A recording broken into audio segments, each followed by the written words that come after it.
Victor, are you with us yet? So Okay. we're ready to go.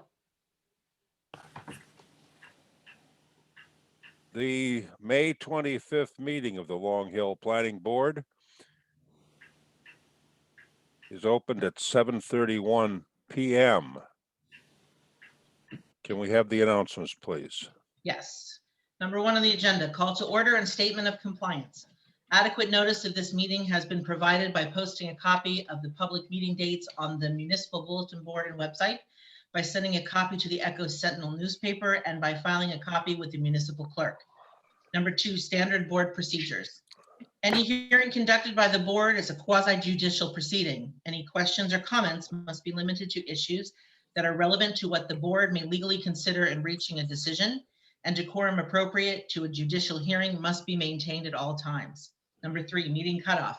Announcement is made that as a matter of procedure, it is the intention of the planning board not to continue any matter past 10:30 p.m. at any regular or special meeting of the board, unless a motion is passed by the members then present to extend the meeting to a later specified cutoff time. Pledge of Allegiance. Let me share my We all stand, please.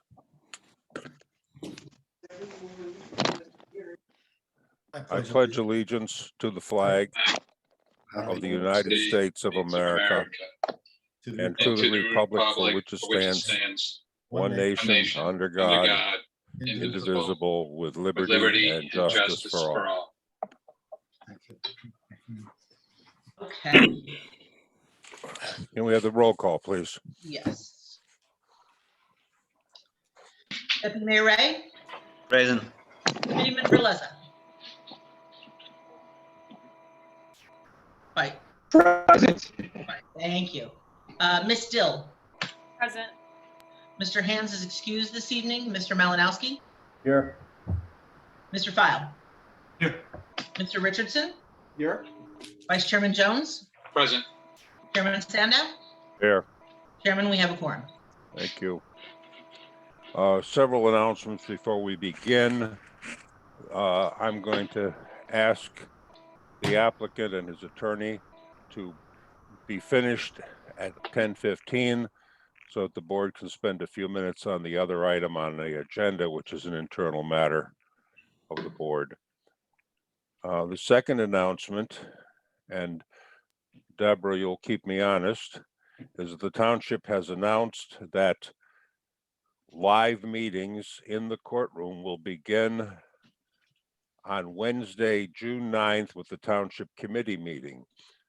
That means that our meeting scheduled for June 8th, which will be a continuation of the Delaware Avenue hearing, I believe, will be the last of the Long Hill Township Zoom meetings, maybe. That is correct, Mr. Chairman. And then on the 22nd of June, we will meet in the courtroom also, to be determined what we will be hearing that night.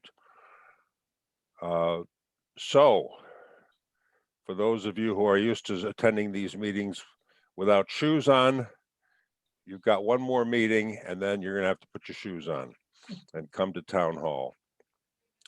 There is, to the best of my knowledge, there is no statement yet about hybrid meetings. Is that correct? That is correct. So we'll just see how that shakes out. We may want to watch the township committee meeting on the 9th to find out how they play it. Well, there may be something updated as of tomorrow night. I'm not really sure. There, after the discussion. Oh, that's right. There's a township committee meeting tomorrow Yes. night. Yes. Deputy Mayor may be able to shed some light on that. I'm not really sure if, based on the current governing guidelines from the state, I don't know if we need to have a hybrid now. Deputy Mayor? Yeah, I mean, that's my understanding that the the indoor restrictions are going to be lifted as of next week, and so the hybrid I don't think is essential.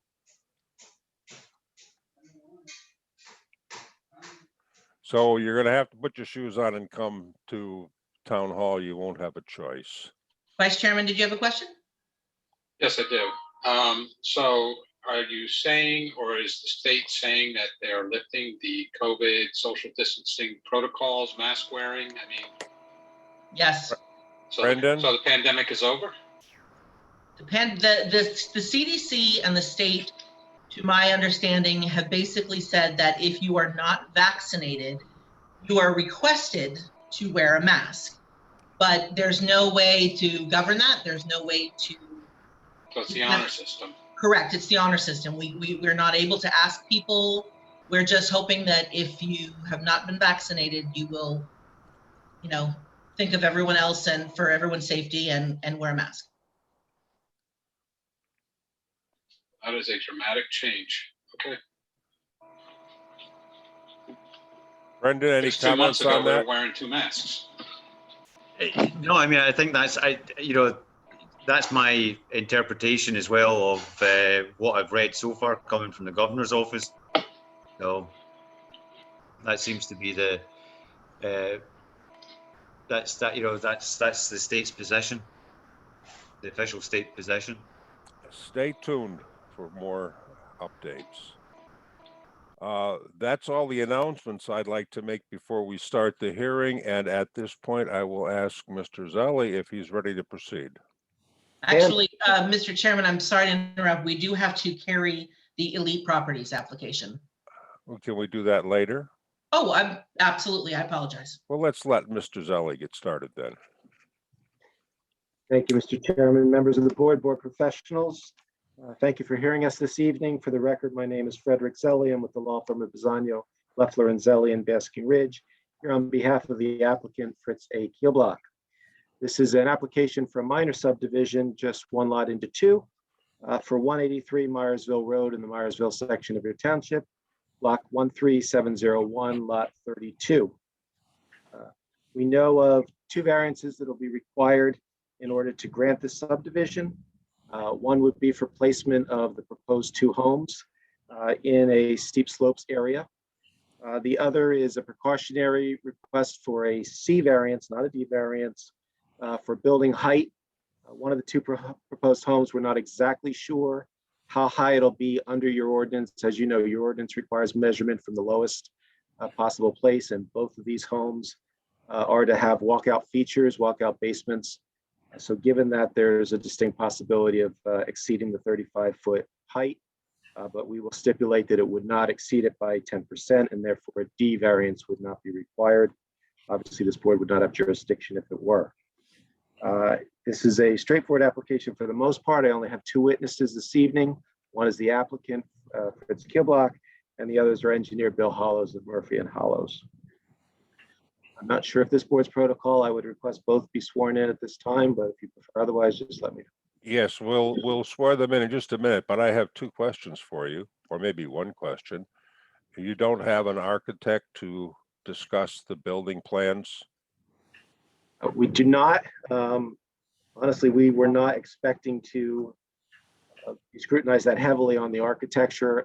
We felt that most of those questions would come up really at the building permit stage. Obviously, the issues that have been raised with floor area and whatnot, if we were to exceed those, obviously that would be raised at the time of the permit application. We're not expecting that to be an issue. So for that reason, and also because one of the buildings still has not really been finalized in terms of final design, we were not intending to put on architectural testimony. If any board members have questions about the architecture, and we have several exhibits of architecture, which I presume are the two residences planned, who should they direct them towards? That would primarily be to Mr. Kielblock. Okay, and the second question is, you don't have a planner. I note in your application, you have written a great deal about the pluses and minuses of the variances. Is that as far as your testimony on that will go? Pretty much, and typically what I would do is make those arguments myself as opposed to presenting testimony. Mr. Hollows is a licensed planner. He could present the testimony, but typically when it's a simple C variance type of situation, we don't necessarily bring it. A planner for that. It's the way we've handled it. All right. Yolanda, would you please swear the two witnesses? Yes, Chairman. Witnesses, please raise your right hands. Do you swear that the testimony you're about to give with regard to this application will be the truth, so help you God? I do. Thank you. Am I missing Mr. Keelblock in this display here? He's here. He's raising Oh, his there hand. he is. There he is, right next to me. I'm sorry. Mr. Keelblock, Okay, Mr. Zelli, can proceed. Well, do we want to qualify Mr. Hollows? Does anyone have any question about Mr. Hollows' qualifications, he being a regular here?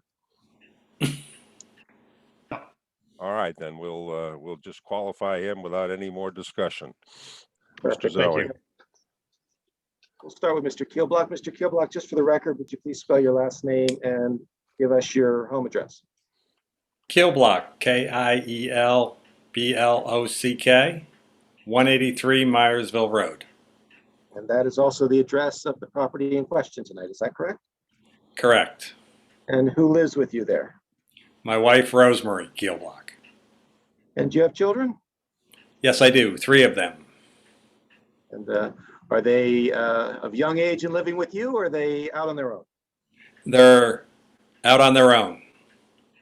I understand that one of them has significance to this application. Is that fair to say? That's my middle son, yes. Um, He wants to build his house in Myersville. And he wants to be that close to mom and dad? Yes. Okay. How long have you lived on this property? I grew up on this property. I got married and then built a house on in Home Street in Myersville. Lived there for 33 years and then moved to this house 2.5 years ago. And can you give the board, for those who might not know, a little bit of your family's history with the township and Myersville area in particular?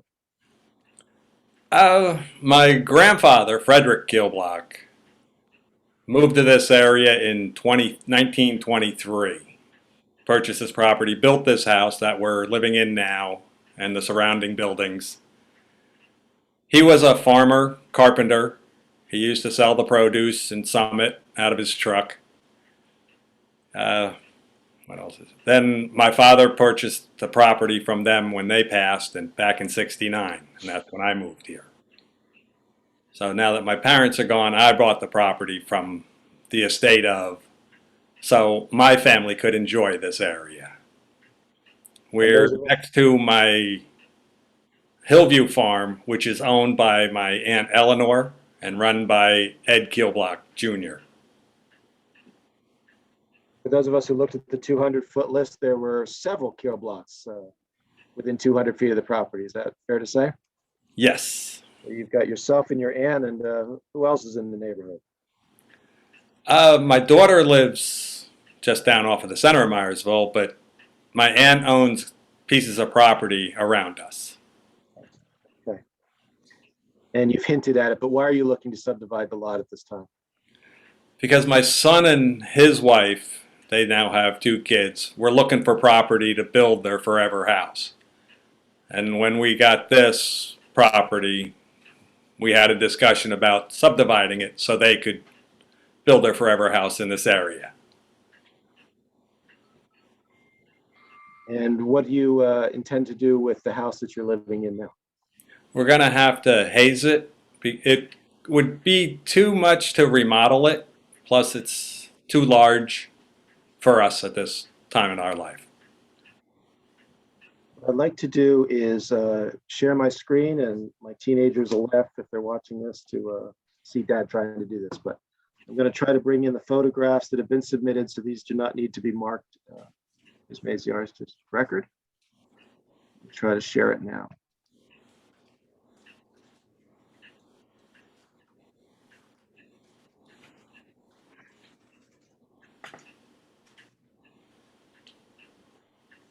And see, I told you it wasn't going to work right. Bear with me.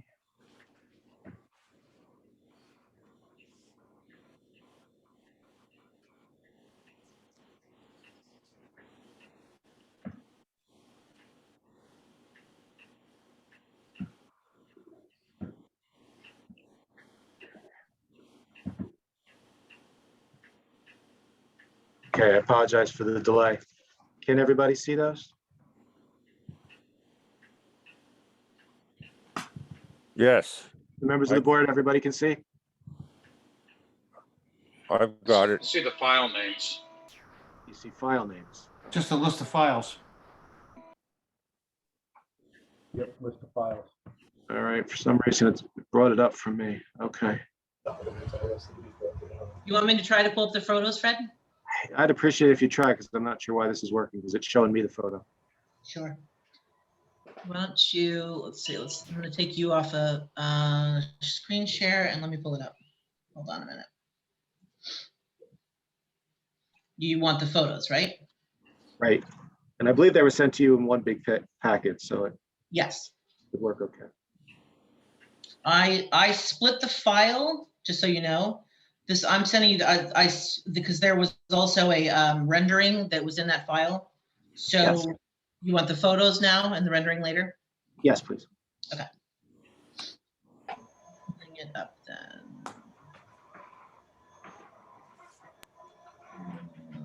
Okay, here we go.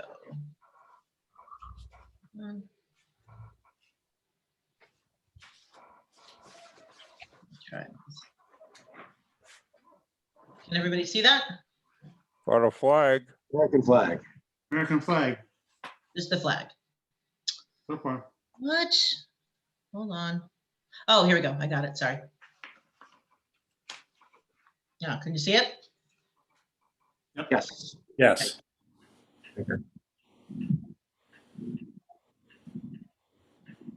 All right, so the only disadvantage to this is that I won't be able to do any pointing. So, Deb, is there any way to maximize an individual shot? Sure. I'm just gonna keep going until they tell me to stop.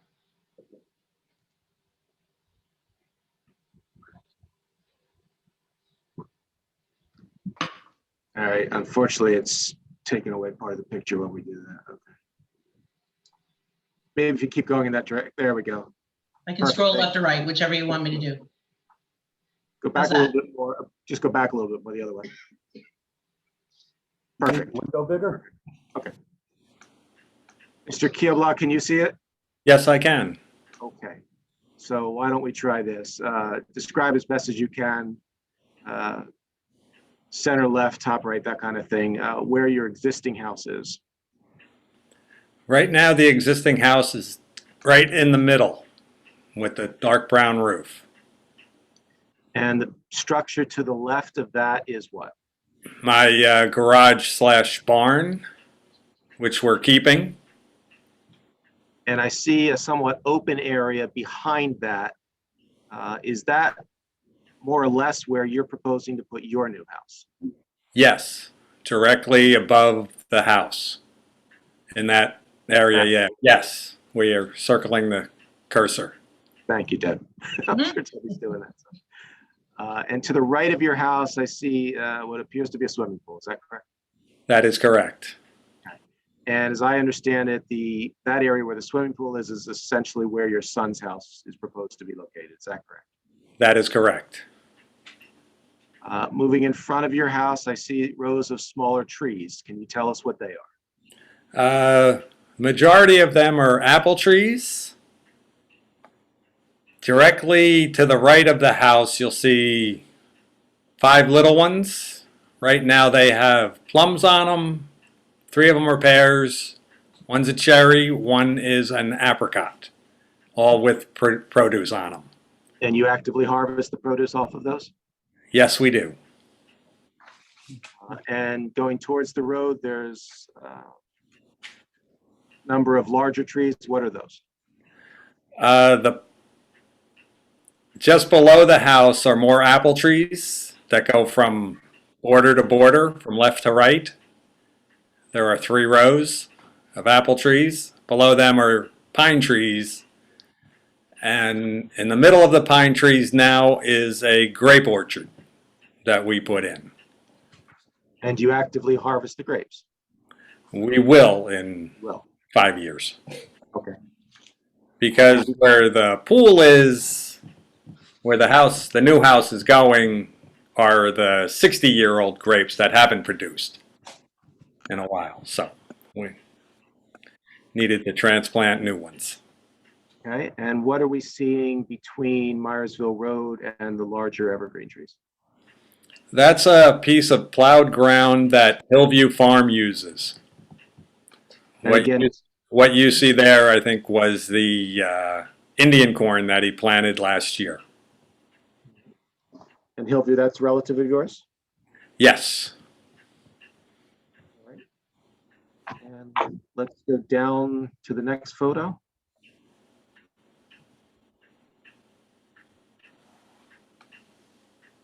And just a little closer up, is that right?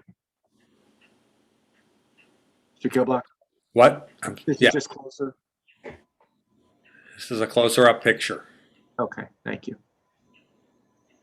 And we'll scroll down. Now, those two photographs appear to be drone shots. Do you know who took those? A buddy of mine, Tommy English. And although you can't go up in the sky and look yourself, to the best of your knowledge and living on the property, do they accurately portray what the property would look like? Yes, it does. The following photographs, for the record, were taken by myself. I'm going to ask you to please confirm if they accurately portray the property from the angles that they're taken. As we take each picture, just please confirm that that's the case. Yes, they are. And so what are we looking at now? We're looking at the road, the top one, where this, we're looking south at the property from the road. This is the lower right-hand corner of the property. And is that your existing house to the right of the deer sign? Right there. Hard for me to see that. Yes. And then we'll go through these relatively quickly. If the photograph below, You're just down the street looking straight up the hill. and the next one,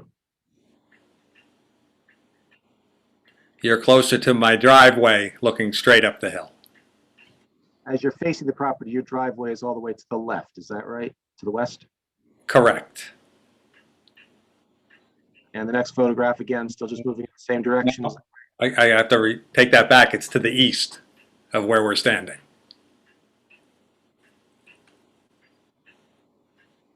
Okay. My back is to north right now, looking at the picture. Understood. Okay. All right. So your driveway is all the way to the east of the eastern side of your property. Yes. All right. And the next photograph? That's my trailers in the apple orchard, just above the pine trees. So they're between the orchard and the pine trees that you described before. Yes. Okay. And same with the next photograph? Yes.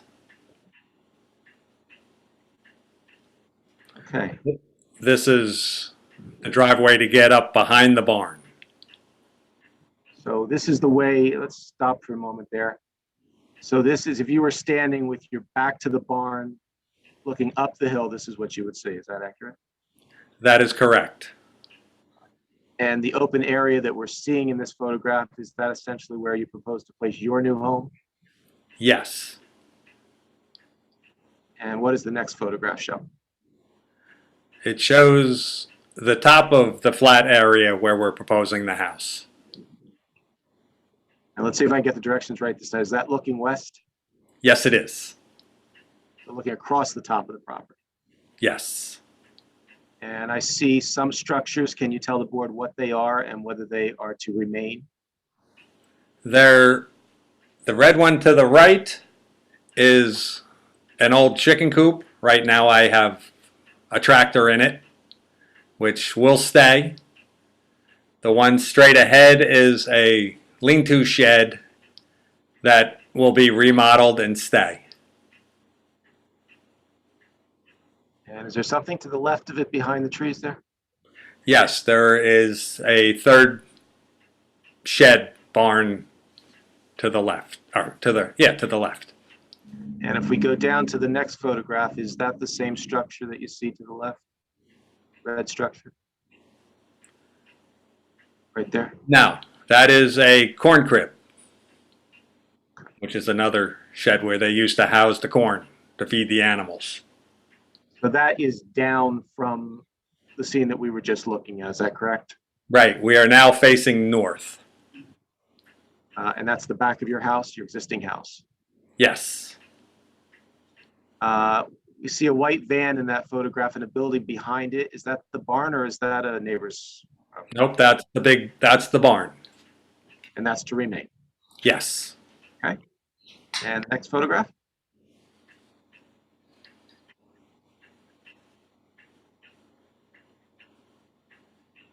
What does this photograph show? that's the picture of the existing house, the back of it. To the left of that, there's a little red building, which is an outhouse. Hasn't been used in 15 years. Is that going to stay? No, it's going to be moved over closer to the big barn, nestled in behind one of the holly trees. Okay. Not to be used as an outhouse, but probably just a tool shed. All right. And moving down. That's the view from if you were walking from the pool to the house. You're looking east. And that's the back of the house. Yes, it is. The back and the western side of the house, right? Yes. And the photograph below.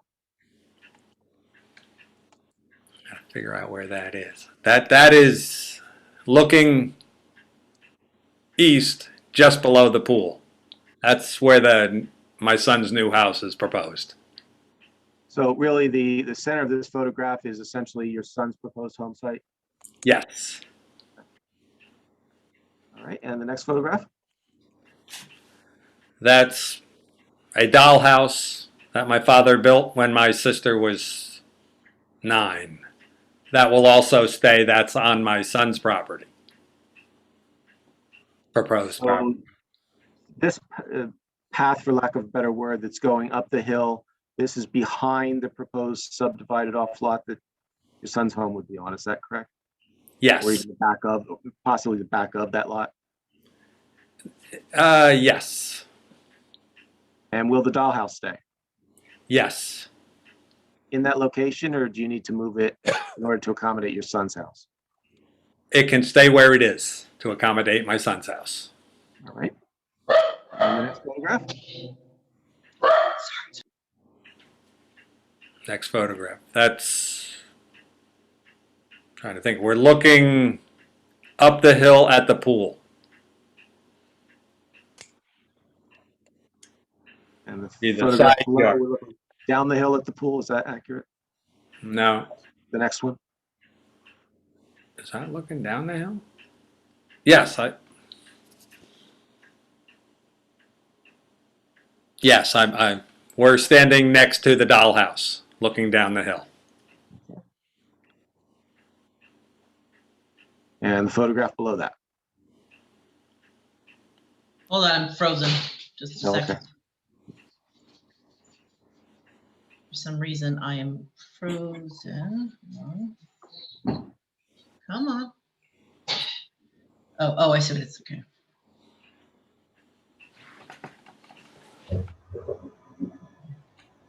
Can you see it? I see a flag. Got the flag. All right, wait. You don't see the, There we go. That's it. Yes. can you see it? Okay. That is what, Mr. Kibble? That is standing right even with the pool, looking north down the hill with the pool to your back. Right. The outhouse would be to the right.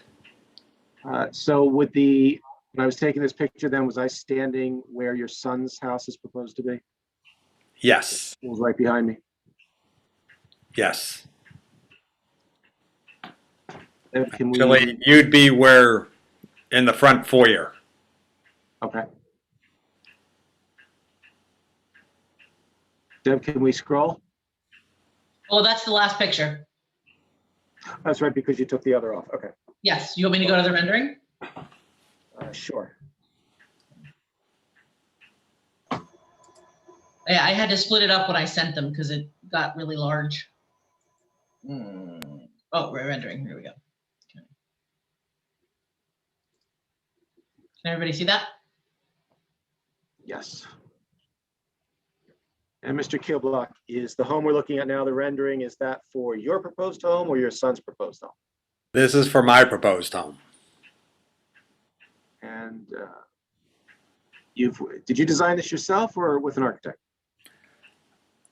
We designed it ourselves with a help from a nephew who's in college designing.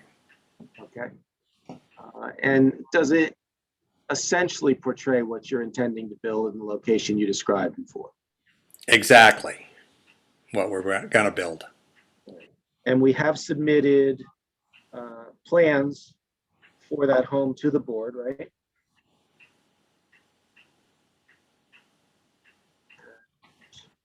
We have sheets A3 through A7, I believe. I can only pull up on the website, Fred, because the website only has the elevations, because we don't usually share the floor plans on the website with the public. So if you want to share the floor plans, you'll have to bring those up separately. I'll do my best, but obviously my track record is not good. Although, why don't we just do it this way? Let's use the elevations, and Mr. Kilblock can tell what rooms are in the house, what it contains, since that's really not. Yeah, I was gonna say, the board has the floor plans for sure, but on the Right. website, we only have the elevations. Okay. So the top picture of the first one is looking from the street up. The two big windows on the second floor, which is really the first floor, that's the living room. To the left is the bedroom. To the right is the dining room side and kitchen side. Down on the basement level, which is the walkout at the basement, really just a big family room downstairs, an office to the right, exercise room to the left, and a bathroom in the back of that area. And as you've described it, this is a one-bedroom home. Is that correct? With a room downstairs that can be turned into a second bedroom. And just for the board's reference, that is described on the plans as a sitting room. Is that right? Yes. Back right corner. Yes. And the elevation below that would be the eastern elevation. If it were photographed, the photographer would be facing west. Is that accurate? Yes. So on the second level, it's basically a one-bedroom ranch. It's a ranch style house with a walkout basement. So the front door is on the left-hand side of the house of this picture. And the decks to the right would be the back of the house. And there's no attached garage to this house, correct? There is not, because I can fit 5 cars in the barn below. And what is the next elevation? The next elevation is the front of the house looking north. The So, driveway would be to the right, coming up the hill. so the front of the house is on the opposite side from the street as opposed to the normal facing the street. Yes. Okay, you're describing what otherwise would be the back of the house. That's the front of this house. Yes. And the elevation below that? That's the west side elevation. Looking on the first floor is a doorway to get into the kitchen area and to the deck area, back down to the side yard. Deb, there's not really elevations of the other homes, so I'm guessing that you do not have that available. Is that right? What was that? I'm sorry. I was asking Ms. Kuntz if we have anything on the other house. I'm guessing not, if they don't have anything but elevations. Deb, Yeah. is that right? There she is. Sorry, what I miss? Do we have nothing then for the other house because there were no elevations for that one? I think we have the engineered plot plans, perhaps. Let me pull this one up. This might have been. There were no elevations, but so yes, I took the floor plan out for that other one. But this was the file. Slowly. Okay, here we go.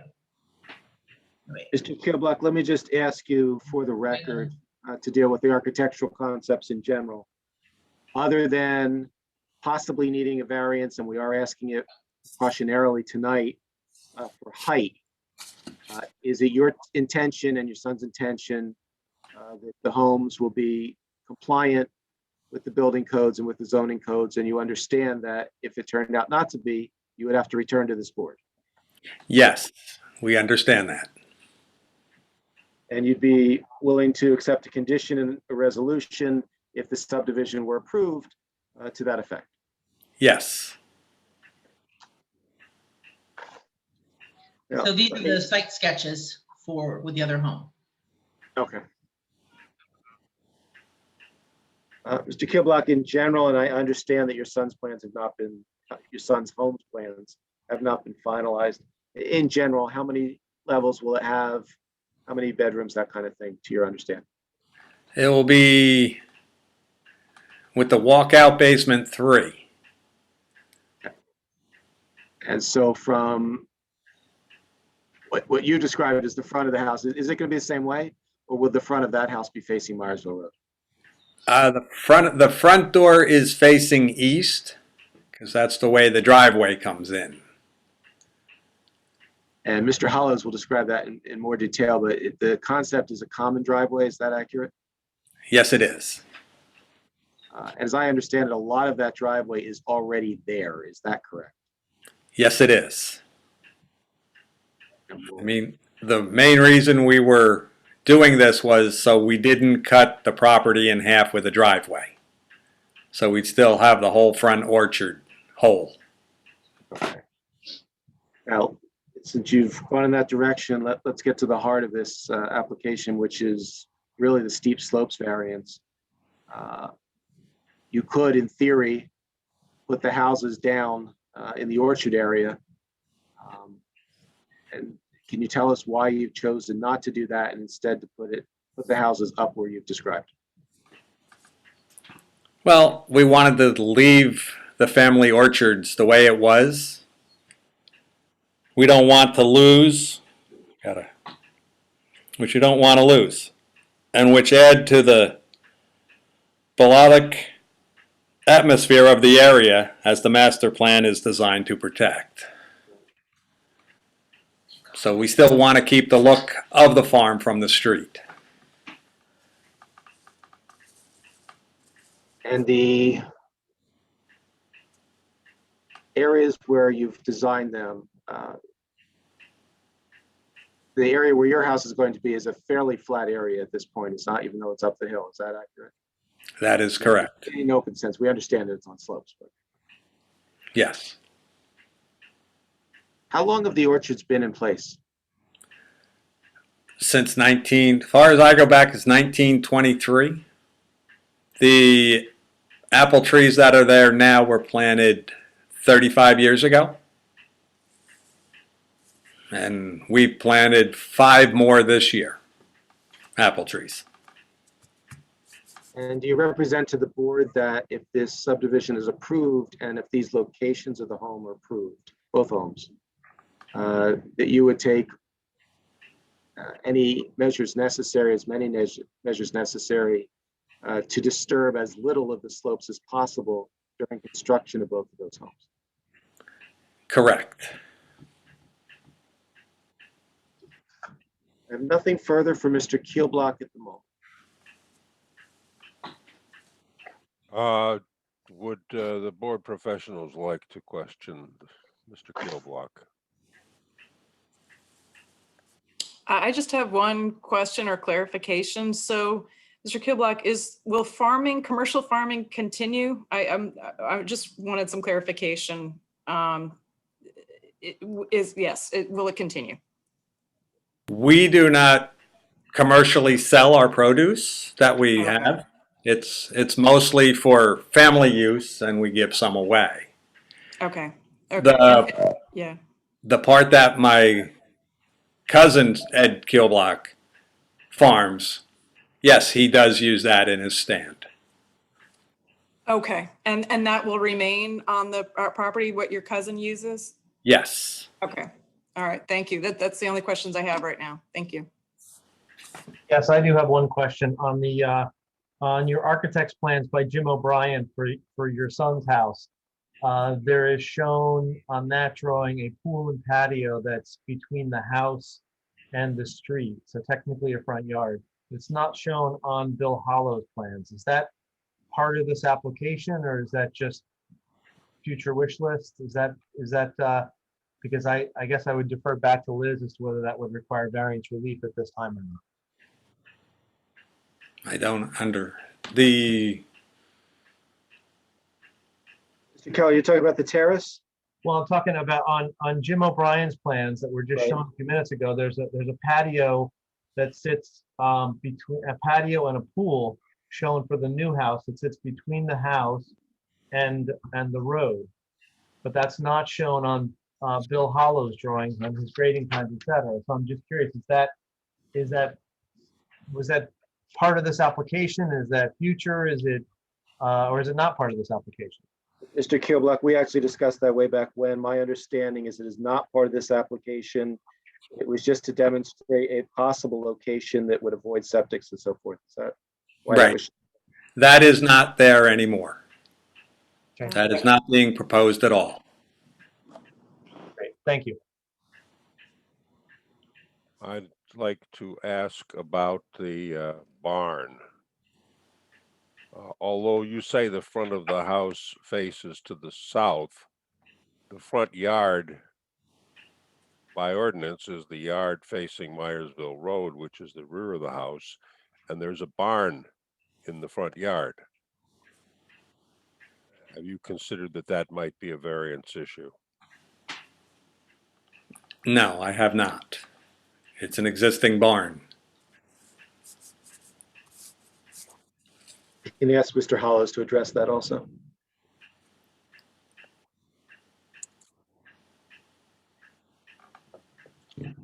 You want me? I'm sorry.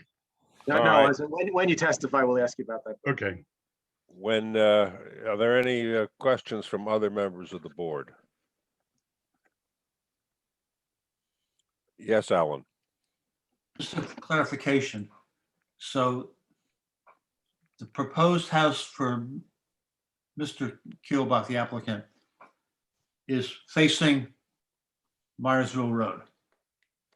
But the proposed house for his son is facing, it's 90 degrees away from facing Myersville Road.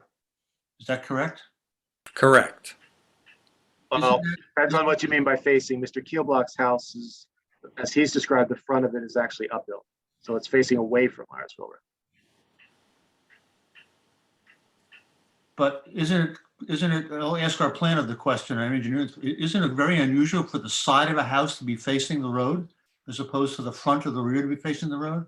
It looks very odd that we'd have one house, traditionally facing Myersville Road or either the front or the back, and another one with the side of the house visible. It just seems like it's odd to me. Doesn't seem to fit what else is in this town. It is unusual, yes. Well, I would like to point out that just down the street from this lot, there are 3 houses that where the back of the house faces Myersville Road. But not the side. Well- My concern is the side. It's not, I mean, I mean, I know that the side of my house faces the street. I mean, it's not unheard of. Ms. Lehaney, is there anything in the ordinance that prohibits that orientation? I will double check, but I have not come across that. No, I don't think so. So just for a And clarification, in fact, on any corner lot is going to have this is the quote front of the house 90 degrees from one of the two streets on the corner. And we have a lot of that in town. Well, my concern is we don't have architectural plans for that proposed house. And it seems that we're at a disadvantage to see how that will look from Myersville Road. If we're looking at the side of a house from the, from the main drag and we don't have plans. It seems hard to visualize the impact to the community, given that the property needs a variance. So if I could just add to that, so the rendering that was shown to us earlier is actually so this rendering here is that's actually the rear of Mr. Keelblock's house. Is that correct? Correct. Okay. So it's actually, though there's no pronounced front door, it still has a residential feel that presents an attractive facade down the hill. And there, how likely is that to be visible given the amount of landscaping you plan on keeping from the street? Minimal, because you still got the trees in the way. And my son's house is kind of that same design, looking from the street. Thank you. And your house will also be buffered by the barn, is that correct? Correct.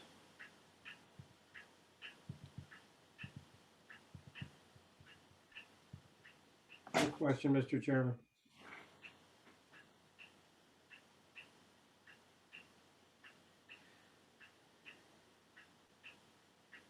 I am looking at the site plan now, and I may be ahead of Mr. Hollow's testimony, but I'm looking for a measurement, 154 feet, 254 feet. I see it now, 254 feet from the house to the road. Correct. Mr. Chairman, could I just get one clarification from either Rich or Bill? How is the height going to be measured? Is it then the down slope to the peak on that rendering? Is that the maximum height that they have to stay within?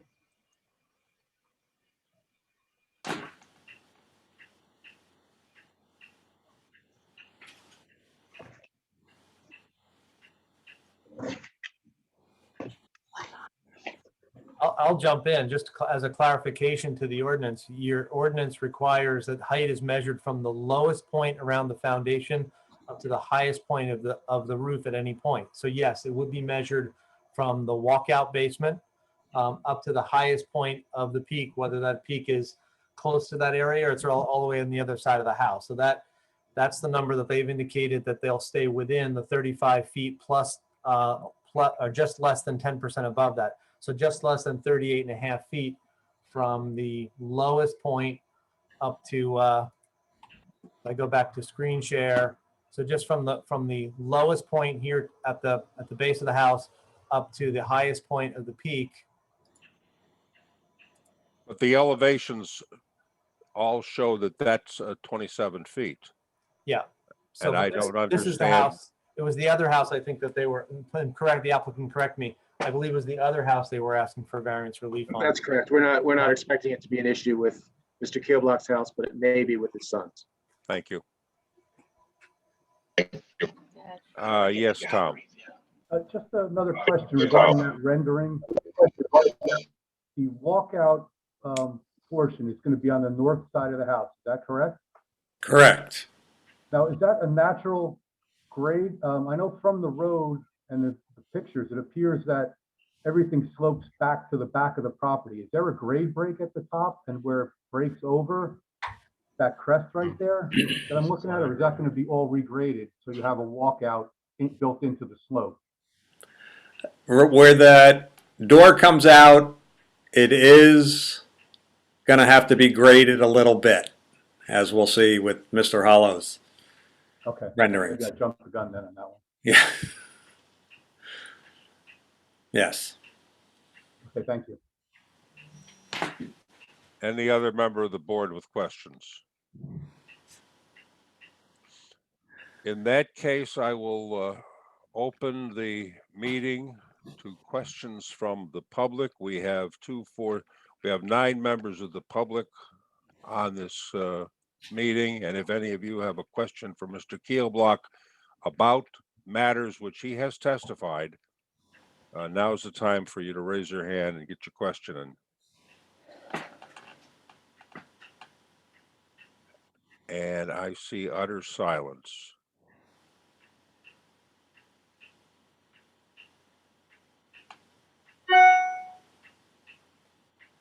All right, at this point, it appears there are no questions from the public, so we will close public questioning.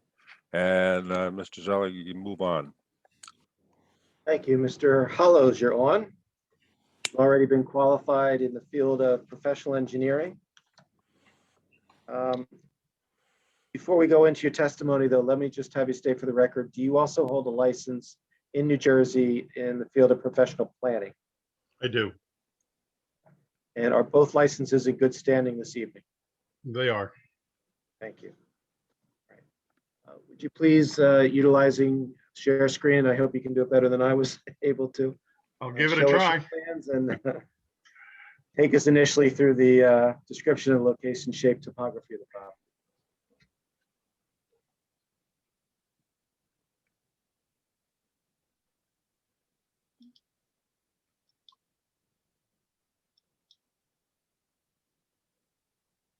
Okay, Chrissy.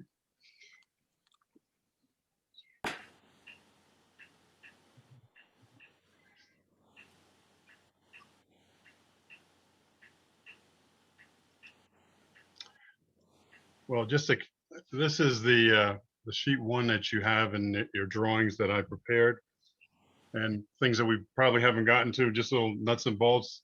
It's lot 32, block 13701.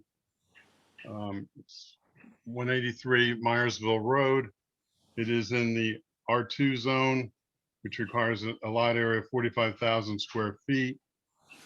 Right now, the property contains 4.74 acres. If this subdivision were to be approved, we would be dedicating, deeding land along Myersville Road to make it a 33-foot wide right-of-way. And after that dedication, we'd have 4.37 acres total to this property. This is just a rendering of the existing conditions.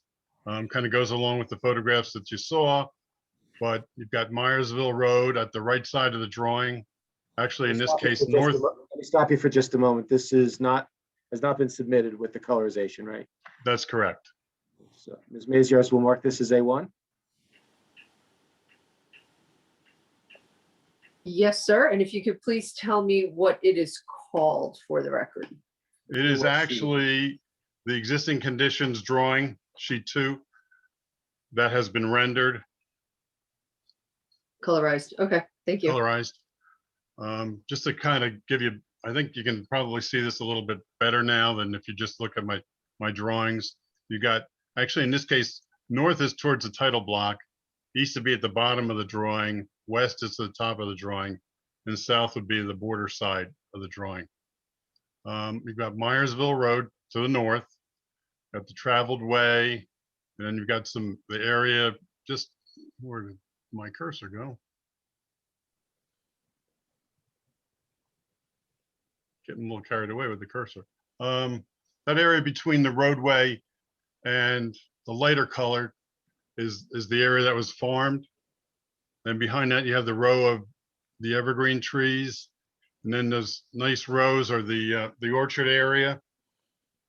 To the bottom of the drawing, you've got the gray driveway. It's colored gray. That's the driveway that comes up to the barn and goes to the back of the barn. You've got the barn right close to the property line on the easterly side. And just opposite the barn is the existing dwelling that will be raised. And then towards the westerly property line, you've got a couple of sheds and the pool area that we talked about. And you've got in the back, the heavier green, that's the wooded area. If you recall those photographs, that was an area beyond really where any disturbance would take place. I go on to, I think this is a little easier to read. But again, it's a colorized drawing of the layout plan. So again, this would be, it's the same sheet, but it's a modified version of sheet 2 of 8. Correct. And this would be A2. It's actually, this is, yeah, this would be A2. It's a combination of the layout plan. Let's just call it the layout plan. I think that'd be, it's not really a combination. I think we took a few things off the drawing just so it would pop out a little bit better. You can see we don't have as many trees shown down along the road as before. But we're proposing to subdivide this lot into 2 new building lots from the one existing lot. The existing lot with, well, the lot with the barn on it would be known as lot 32. That would be Mr. Fritz Kielblock's lot. It would contain 2.95 acres, 128,622 square feet. Again, the R2 zone requires 45,000 square feet. So we have no problem with lot area. You can see that in this case, we've removed the existing house. To the rear of the barn, we now show the proposed house that Mr. Kielblock is proposing to construct. And now I'll get to it later, but it is on a flatter area of the property. So there's very little disturbance of steep slopes for that house. And there would be a driveway that would be extended from the barn up to the house. Now, I think I don't know whether we got kind of turned around with what's the front of the house, what's the back of the house. I kind of look at it, where's the entrance and what facade faces Myersville Road. In this case, the main entrance is to the rear of this building, but the facade facing Myersville Road is the more attractive facade with the deck and the deck above and then the patio below. And that facade also has doors that lead out. So I think we just kind of got turned around with calling what's front and what's back. I think the facade is really what we should be looking at and not really where the main entrance is, because the house I lived in Basking Ridge, we rarely went to the front door. We always went to the side door. So, and I wouldn't call it the front of the house. The second lot, a little bit smaller than the first lot, will be known as lot 32.01. It would contain 1.42 acres. The existing driveway that comes up on the easterly side of lot 32 would be extended over to the side of the house here. Again, I think we got kind of turned around with what's the front and what's the back. Just so happens that the way this is oriented with the driveway, the main entrance that you would go into would be on the side, what I would call the side of the house, but the main facade is still looking towards Myersville Road or in that direction. And if you've ever been to the property and been there, it's quite a nice view to the north, to the Great Swamp area. Again, that lot would contain 1.42 acres, 61,788 square feet. It is greater than the 45,000 square feet required in that zone.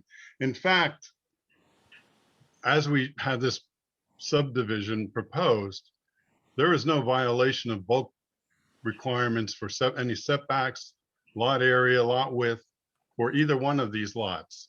We're really looking at the variance for steep slopes, and probably more so on the smaller lot, because the larger lot has a flatter area where that house would be constructed. Just to kind of give you a background, each lot would need a new septic system. The first thing we did when we were contemplating this subdivision was have percolation tests done.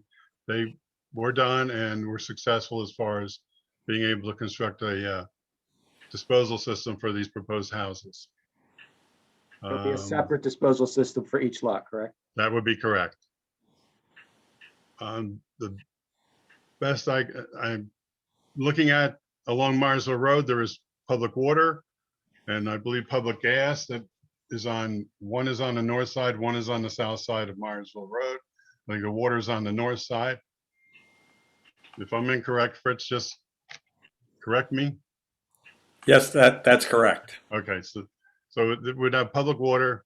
There's gas service to the property and overhead wires are there present there along Myersville Road.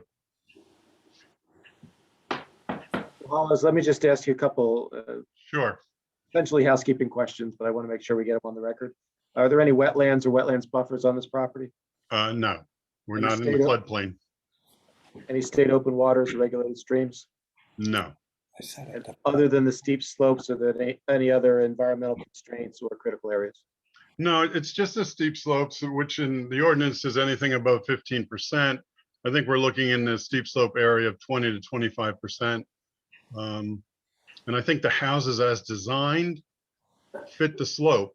That's why Mr. Keelblock's, Mr. Keelblock, the senior, his house fits into that.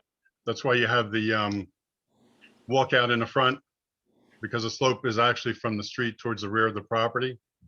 And I think the house fits the topography pretty well. And then Keelblock, the junior, again, that house fits the slopes because you have the walkout on the lower level, you have a deck on the main level. And it's my understanding in my conversations with the architect that the front half of this house basically is going to be 1 story with the walkout basement. So it'll actually look like a 2-story from the front. And the back half of the house, which won't have a walkout, is 2 stories. Now, I understand that the ordinance requires highest to lowest, but I just want to point that out that I think from Myersville Road, again, with the orchard and everything, it's not going to look like a overpowering house sitting there. And then also the fact that there's really no other houses that it would really affect in this area as far as light and air. There's nothing really that close to it. Mr. Hollis, do you agree with Mr. Keller's conclusion that these houses can be built on these slopes without environmental harm, shall we say, in your professional opinion? Yeah, I do. And then I've done the grading, conceptual grading, really. If this were to be approved, we'd have to go for a building permit and be more specific grading, more stormwater management. And at that time, the septic system would also have to be designed, to go in for a building permit. But I think in my conceptual grading that I have on the plan, it would work fine. I think there's quite a distance from these properties or the houses to the street. And you've got quite a bit of vegetation between there. I think the combination of that and good soil erosion control measures as far as trying to keep any silt from going down the hill wouldn't present any negative problems as far as constructing these homes. And needless to say, proper drainage management would take place, those kinds of measures during construction, correct? That's correct. Speaking of stormwater, can you tell us about how your stormwater design for each of these properties has been done? I'm looking at, let's see if I can make this a little bit larger.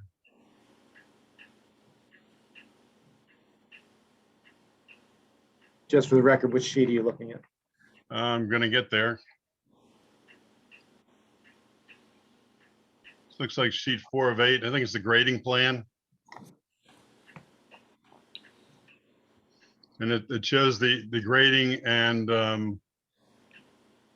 there's, as you can see, there's very little grading around the Keelblock's senior home. It's really the new driveway that was going to go to access the house. And we show some dry wells to the front of the property. And then in this case, the septic system is downhill closer to the orchard area. On the Keelblock Junior house, there's a little bit more grading. We've got to fill in where the old house was. There's some grading to get the driveway over there, but still not a whole lot of excessive grading around that. We show some dry wells on a downhill side of the property. We were planning on picking up the roof leaders from either house. And in this case, the septic system is a little closer to the house. That's that dashed in area just in front of the house. The dry wells are downhill a little bit. Then in some cases, they may straddle the orchard. Mr. Keller's indicated that, and I think we ran into this with a recent subdivision before the Board of Adjustment, that most likely we have to design this with the enhanced DEP and RSIS standards. And then that would be done at the time of building permit.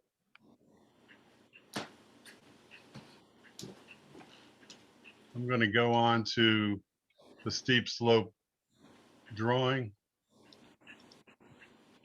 And that should be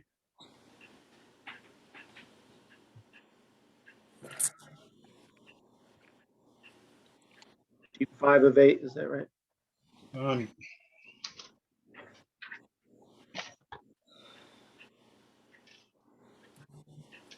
Yes, it's sheet 5 of 8.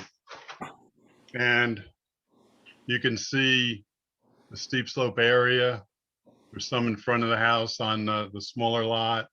And then kind of around the house is a steep slope area. Looking at the adjoining lot 30, proposed lot 32, the steep slopes are more in front of the proposed house and more in the rear of the proposed house, but the house is pretty much in a flatter area. And then you've got the driveway. I mean, I won't say it's flat, it has a slope to the front, but it's not considered a steep slope. And then you've got the driveway, which is in a steep slope that we'd have to grade that out down to the barn garage. Again, we're going to be filling in the area where the old house was. That's why there's some contours over there. I think we had calculated at something like 88,500 plus or minus square feet of steep slopes on the property.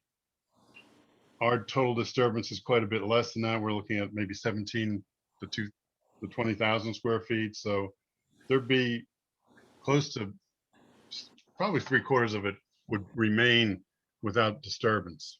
I come up with a number of 71,500 out of that 88,500 that would remain in its natural state.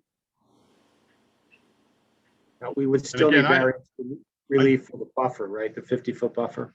Yes.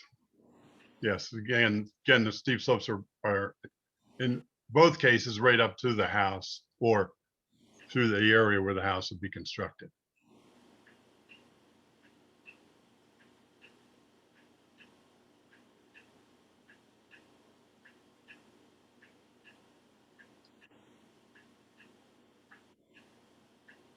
And this is really just a soil erosion and sediment control plan. The next sheet, sheet 6.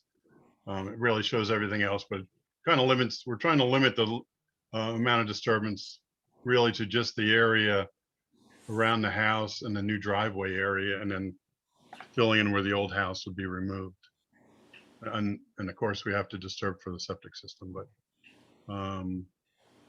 those are down an area. Well, the one's down an area that isn't a steep slope.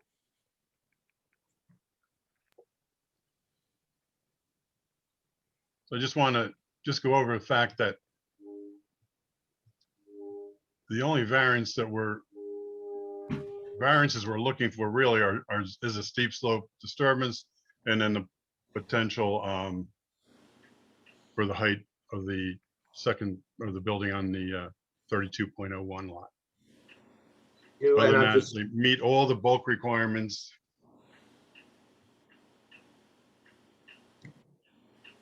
And the barn as it sits does not violate, it's an accessory structure, does not violate side yard setback. And whether the buffer is a separate variance or part of the same variance, we need the relief either way, right? Correct. Mr. Hollis, did you have occasion to review Mr. Keller's May 21st report? I did. Do you have it in front of you? Yes, I do. Okay.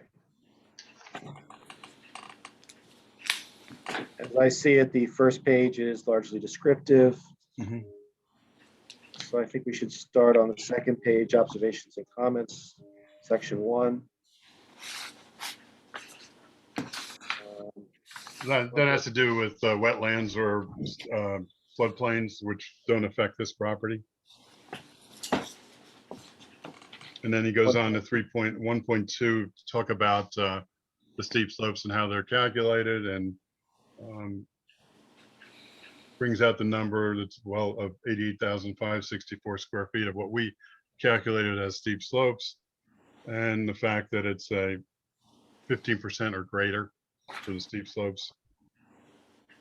And You're in also, agreement with his numbers? yes, he's really taking the numbers from our plan. Okay. 1.3.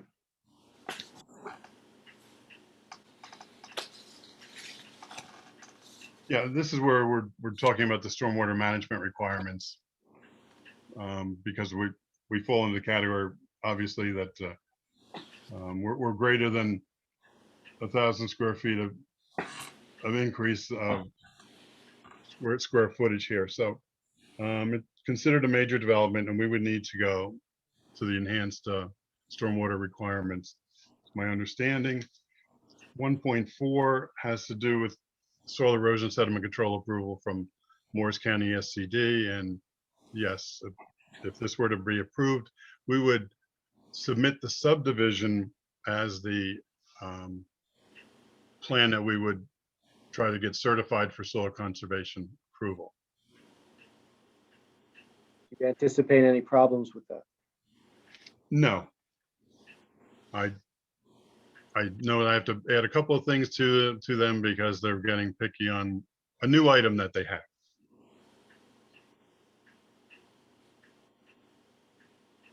And then technical review goes back into the stormwater management.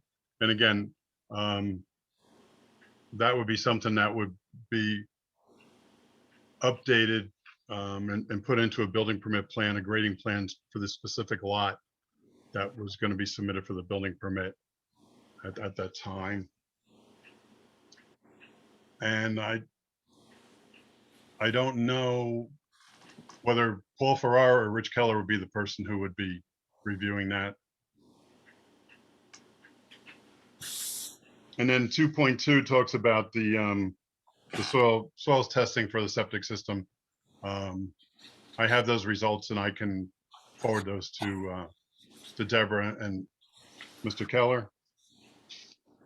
Again, that was something that we did right off the bat. We knew there's no septic or no sewer system in this area, so obviously we needed new septic systems. And then 2.3 again goes into stormwater management and soils testing for whatever system is the final system proposed. We're relying on permeability of the soil. We need to test that. And the second paragraph of 2.3, I believe we would take Mr. Keller's recommendation, request that that be set forth as a condition of approval. Ultimately, is that right? That's correct, yes.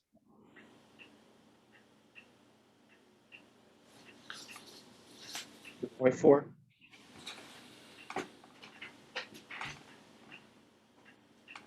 It's really, Mr. Keller's really speaking to where the steep slopes start.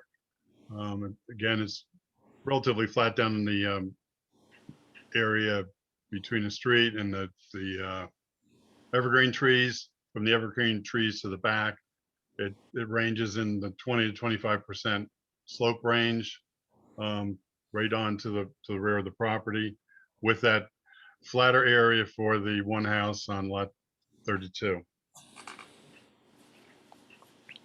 Are you looking at 2.4 or 2.5?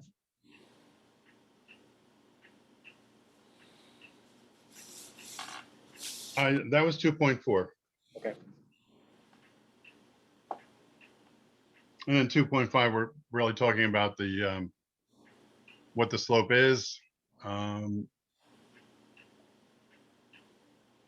basically the fact that if we have good soil erosion and sediment control measures, that it shouldn't be a problem to construct these homes at this site.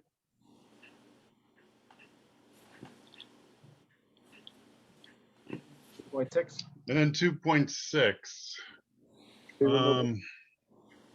doesn't show on this property, but I think there's one tree that maybe has in the lot 32, the lot with the barn and the house, and that there's a tree that has to come out for the driveway or close to the driveway. And I believe there's 6 to 10 trees on lot 32.01 in the area where the house would be constructed.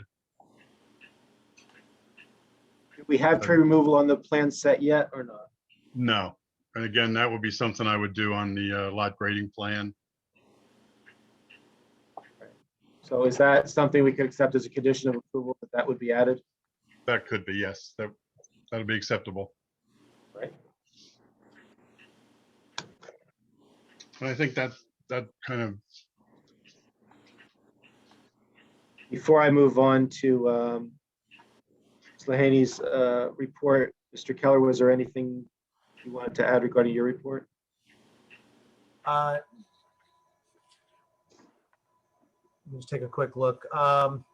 No, as indicated, the rationale, just for the board's edification, the rationale for the enhanced stormwater management is because ultimately between the two properties, there's more than 1 acre of total disturbance. So it gets, once you go over 400 square feet of new impervious, it rises to the threshold of needing a grading plan. Once it goes over 1 acre of disturbance, not new impervious, but 1 acre of disturbance, you're required to meet the new enhanced stormwater management techniques, which require additional storage and the use of non-structural items, being a little more environmentally sensitive to the way we handle stormwater on the site. And the applicant has indicated that as a condition of any approval the board might grant, they would meet those enhanced requirements, whether it's myself. Some of the language has changed in the ordinance, in the new stormwater management ordinance. It is actually unclear as to whether I would keep jurisdiction or whether the township engineer, but either way, it's expected that Mr. Hollows would meet those standards. With regard to the, Mr. Hollows actually did provide me with the, going on to 2.2, Mr. Hollows did provide me with the soil boring locations and soil testing. And what I was really getting about there is I wanted to see if there was any reason that permeability or location of the septic fields might have impacted the placement of the homes, which goes to another comment I'll get to later. Obviously, any stormwater management plan under either standards will require some additional testing to make sure that the location of the proposed, any proposed subsurface stormwater recharge, that the site can accommodate it. With regard to the critical slopes in 2.4, that's where I asked about the rationale for placing the home so far from the street and whether there was any interplay with the soil testing from the proposed septic fields. And the applicant has already indicated that really was not the purpose. Their purpose for moving the homes back up into the site was twofold. One was to protect the front orchard, which preserves the Myersville streetscape. And it also, between the orchard and the existing pine trees, it limits visibility into the site. So it was really less about any kind of soil or permeability issues, replacement of the septic fields, and really more of a planning consideration for the board to review. With regard to the steep slopes, the front area is about 12 to 14%. The back does get up to about 25% at its average steepest.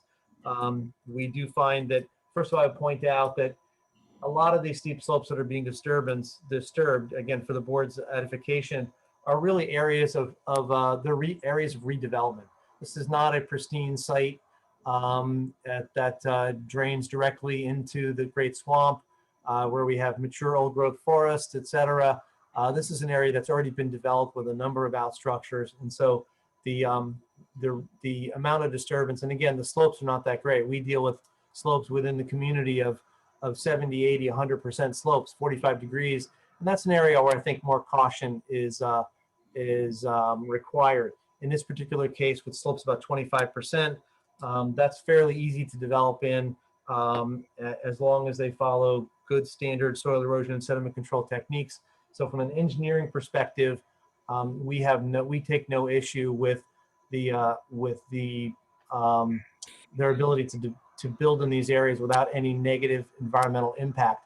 I would point out, once you decide to move back up into the site, they did select the two sort of flattest areas for development, and the houses with the walkout basements really were designed to minimize the amount of disturbance, further limit the amount of disturbance. And while sometimes combined driveways can be a problem logistically as to who paves them, et cetera, in this particular case, it does limit the amount of new impervious, and also means the driveway that accesses the Keel Block Junior site is really running along the contour, so there's no additional steep slope disturbance, and it creates a fairly flat driveway. So from a steep slope, from an engineering perspective, we had no issue with the amount of disturbance and the level of slopes that were being disturbed. I think the applicant actually solved it fairly well in terms of their minimizing disturbance in a steep area. And then finally, yeah, there are some mature trees being removed. Certainly, we take no exception to the applicant providing a landscape plan for replacements upon the ultimate development if the board saw fit to approve this. Otherwise, I think they answered all my questions, and a lot of that was just really for the board to understand the purpose of some of our comments. Thank you. Mr. Hollows, did you have occasion to review Ms. Lahaney's May 21st report? Yes, I have. Again, the first page is descriptive. She raises some issues on the second page under proposed development.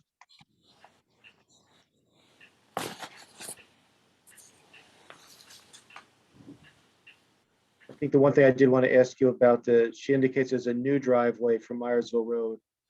That is not correct, right? That's correct. The existing driveway goes up along the easterly property line, past the barn a little bit to the existing house. And then there was an area around the barn. Most of the driveway is paved, but there, as I recall, there was a gravel area so that you could get into the barn. Has a couple different doors. So to the north side of that structure was a gravel area.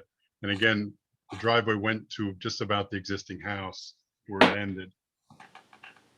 So the new portions of the driveway would be going westerly, new house, and from south, basically from where the old house is to the new house. and then from the barn up to the proposed site for. Correct. It'd be a new driveway. Again, part of that was gravel down by the barn. That would be paved and brought up to the new house.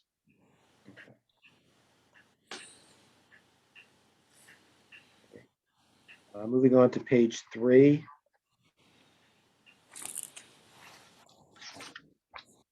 We can try to address some of these issues that in theory are more architectural, but I think we can still address them. Let's start with the first full bulleted paragraph on page 3. Talking about accessory buildings and so forth. Obviously, we're not proposing any new buildings. Mr. Keelblack talked about moving just the outhouse. Correct. That's correct. The pool was a fantasy, I think, or the architect's dream at the beginning. That was shown on that drawing as a possibility. I think that's really what it was, the concept. But that concept is no longer in play. And they're other than the house, the existing outbuildings are there. Again, the one would be moved. I think everything else is where it's going to be. And on the second bulleted item, you agree with her chart. I think it's taken off of your plans, right? That's correct. Third item, and I'll ask you to confirm, as I did some rough numbers, it didn't seem to me that we were anywhere near the amount of square footage that would be of a concern. But did you have a chance to take a look at that, or can you tell it real quickly? I really didn't look into it, but I mean, I think that in this case that we've got a lot that's 1.5 times the minimum. I don't see where it would create a problem. And that would be something I would think that would be addressed when the building permit application were filed. It would go through zoning, and that would be checked anyway, correct? That'd be correct, yeah. With the finished architectural drawings, and most likely the architect would have that right on the drawing. Right. And Mr. Keelblock has indicated in his testimony his understanding that if something were amiss with regard to floor area or anything else at that level, he understands he would need to come back to this board then for an additional bulk variance. That'd be correct. Under planning review comments, starting at the bottom of page 3. First paragraph is just reviewing the standards. Correct. With regard to number 2, as I indicated at the beginning at the chairman's inquiry, since we don't have, certainly with regard to Mr. Keelblock Jr.'s home, we don't have the details yet. If the board feels it necessary in order to grant the relief being requested to be concerned with the architectural issues more, Mr. Chairman, Ms. Maziar, is what I would suggest, possibly some kind of a delegation to that issue as a condition of approval. The architectural plans would have to be reviewed by whomever the board might want to delegate for that task, be it a subcommittee or a professional. In my opinion, professionally, I don't believe that it needs to be addressed in order to grant the subdivision or to grant the variance relief we're requesting. But if the board disagrees, perhaps that would be a way we could address this without mandating an additional hearing.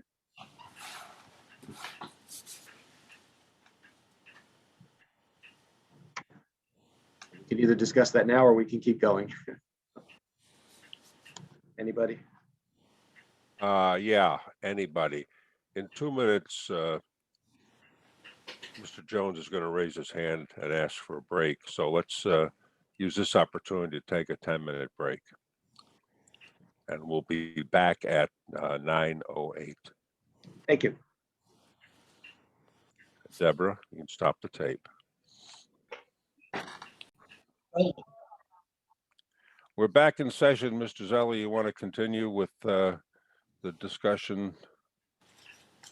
Thank you, Mr. Chairman. I don't know if you wanted to address that architectural issue, or perhaps let me just go through the next 4 items, which I can address myself rather than taking Mr. Hollis through, because they're not really engineering issues. And that would be items 3, 4, 5, and 6 on page 4 of this Lehaney's letter. I'm assuming that you're going to recite from the exhibits that are already in play rather than offer new testimony. It's not testimony at all. It's just responses to comments. It's not factual. Go ahead. We've already, with regard to number 3 on page 4 of her report, we've already stipulated that the height will not be 10% in excess of the 35 required. Obviously, that's a jurisdictional issue for this board anyway. Regard to number 4, floor area ratio, as I've indicated, that's something that would be reviewed as part of zoning review at the time of the submission of the building permit. I don't believe it's something the board needs to address as part of this application. Of course, if there's a problem, we do understand. We've stipulated that we would need to come back to the board in that event.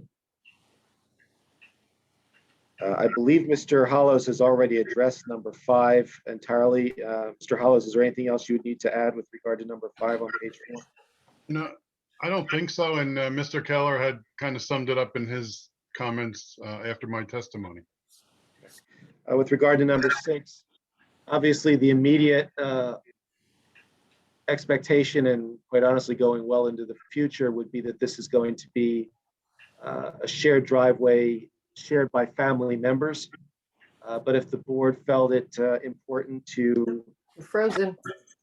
require as a condition of approval that some kind of language be added to the subdivision deed by way of easement language, that certainly could be done. We would have no objection to that. I believe that's all for that report. Obviously, Ms. Lehaney can let us know if there's anything else to discuss at this point with regard to her report.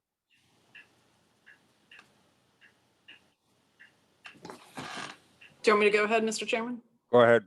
Okay, so Mr. Hollows, I just was curious because you're providing the planning testimony. Would you say in this instance, this is a C1 hardship variance or a C2 flexible C variance request? I think it's the C2, the benefits outweigh the detriments. The C1 also could be the hardship. I mean, it could, I guess you could look at it in either aspect. Mm-hmm. You know, the existing slopes are there. Again, as Mr. Keller had indicated, it's really a redevelopment here, Mm-hmm. not a pristine piece of property that we're going in and tearing out a lot of trees and building a new house. Mm-hmm. Mm-hmm. And as I think you've testified to, but just for the record, with regard to sort of the negative criteria, you are taking steps to ensure, I mean, you know, obviously issues with disturbance in steep slope areas has to do with stormwater and erosion. And I know you've mentioned, it sounds like it's to Mr. Keller's satisfaction that you will be managing any substantial adverse impacts related to those. Yeah, we obviously we have to get soil conservation approval from Morris County Soil Conservation District. We're going to be reviewed again by either Mr. Keller or the township engineer as far as the building permit, the grading plan. We'll probably have a little bit more detail than what's on these plans, but providing that the soil erosion and good practices as far as construction take place, it really shouldn't affect anyone negatively. And again, you've got that long distance between where these houses are being built before you get to any storm drainage that's in the road. So that I really don't see the silt getting down there or construction debris and that type of thing. Okay. And I have one final question, and actually I'd like to get Yolanda's take on this, which is there is the existing barn currently with the current home. It's not in front of the current home, meaning it's not closer to the front lot line than the existing home. So there's no sort of nonconformity or violation of the zoning ordinance. With the construction of the new home being further back, now the barn, the accessory structure is in, for all intents and purposes, is the front yard. So I guess my question for Yolanda, is this a pre-existing non-conformity? Or is this a new variance that we should just make sure is in the record? Well, I would ask for it and place it in the record anyway. Okay. But it is a pre-existing non-conformity. It's there. Right. But we are exacerbating the condition by creating something that makes it less conforming. Right. Right. Okay. Yeah, because it currently is not non-conforming. Right. So now Yeah, it becomes conforming, but only by virtue of this application. Okay. I So would request that if there's approval that it would be added as an additional variance, just to be safe. right. Okay. And then my final comment, Mr. Chairman, just has to going back to the architectural considerations. If, you know, I agree with Mr. Zelli. I don't think it's a requirement that the architecturals be provided, but it is something that the board may want to look at just prior to making any decision on the application, but it's really up to the board. Thank you. Was that a question for me or was that a Yeah, comment? kind of. Yes. To see, you know, to give the applicant guidance. As my personal opinion is that the footprint is adequate. As long as the final plans are all within the construction and zoning ordinance, I don't personally see a need to review the building plans. Since he has not applied for building, some of the applications we get are an application to build buildings. This is not. Okay, Certainly is. It's an application to build two houses, one of which we have plans for and one of which we don't. I'm going to have to read the application again, but I think it's an application for subdivision. With the two houses. Application for a minor subdivision and for approval of two building sites. And those sites require relief with regard to the C6. And then we are asking for it, variance, which does address building, but again, that's precautionary with regard to the height. Just so if we ran into that, probably wouldn't have to come back to the board for that issue. Otherwise, there's no relief being sought that's specific to the buildings themselves, as opposed to the footprint or the location. Thank you for that clarification. If the professionals have no further questions, I'll open it up to the board members for questions of Mr. Hollows. Mr. Malinowski. Mr. Hollows, you testified that the existing dwelling is on a septic system that's going to be abandoned and remediated. Is that correct? The existing house is on a septic system, yes, and that would have to be abandoned correctly, Okay. properly and according to Board of Health requirements. And the new houses are new septic systems. New septic systems. Now, is it also on public water or is it on well water, the existing house? There's public water in Myersville Road. Okay. Do you have, I didn't see on the plans anywhere where the utilities are going to be coming to service the two houses, whether it's the gas, water, and electric. Are they shown on any of your drawings anywhere? They are not shown on the drawings, no. My feeling would be that it would come up along the driveway, so to reduce the amount of disturbance. All right, so everything would come up now. That would have to be Possibly the smaller lot, you could find a place to come up the side where there's less disturbance. Okay, and would electric be underground or overhead?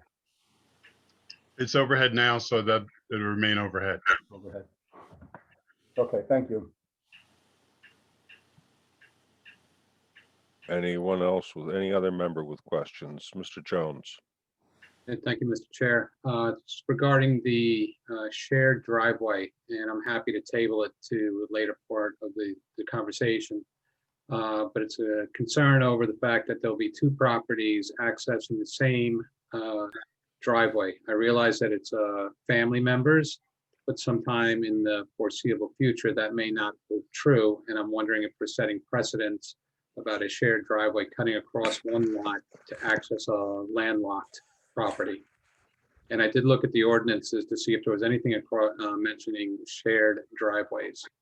So, Mr. Chair, I'm happy to defer this to the end when it's open discussion, or can we have one of the experts speak to that? If anyone wants to speak to it, fine. Otherwise, I'd be content to discuss it later. This is not the first nor the last shared driveway in town.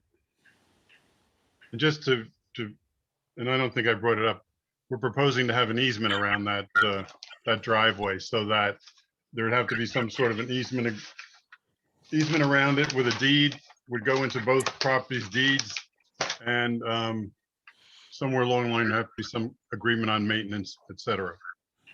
We could put that right into the subdivision deed if the board are so inclined to require that. Yeah, I would like that. And Mr. Hollows, thank you very much for disclosing that. Is there anything else that you did not inform the board, such as the easement for the driveway? No, I think I covered everything. I really meant to cover that also as I went along. No worries. I'm not trying to pick on you. I just want to make sure that we have a very thorough conversation here. Okay, thank you very much, Mr. Hollows. Sure. Thank you, Mr. Chairman. Any other questions from board members? All right, then I'll ask a few. I have one, Mr. Oh, Chairman. go ahead, Mr. Yeah, Richardson. just real quickly on the barn dwelling, and maybe this is a question for the applicant. Is there any potential for that to be converted into a living type situation? In other words, does it have any facilities or I noticed it's a pretty large structure. You said for 5 cars, but upstairs, could it ever be converted to apartments or anything like that? No. We And have, there's no intention to do that. there is not. Okay. Mayor Block, would you consent to a condition of approval along those lines? It would not be used for residential purposes. Yes. Anything else, Don? No, thank you.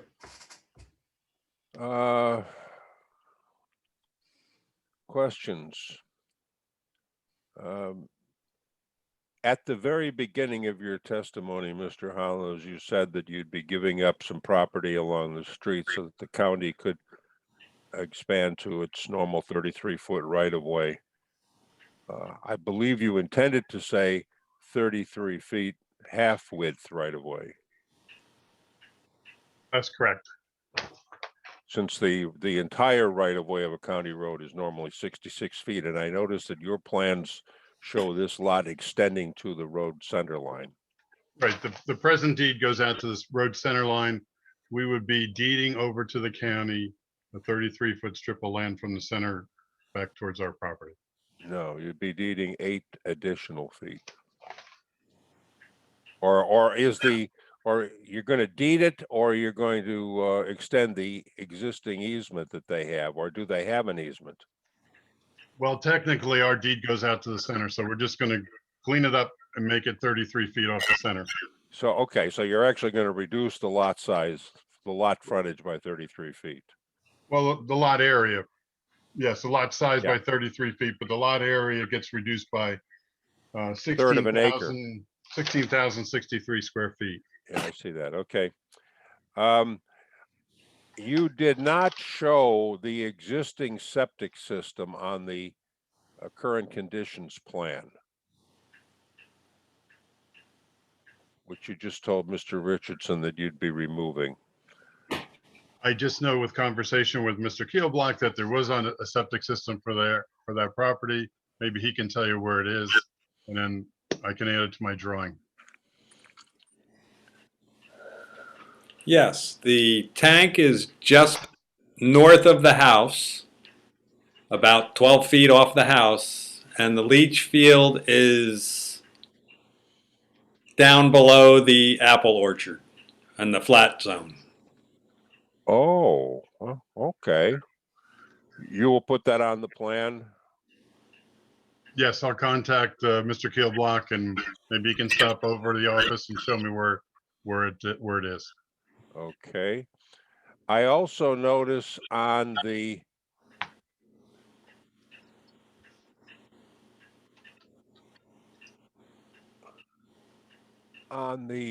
new plan, bear with me,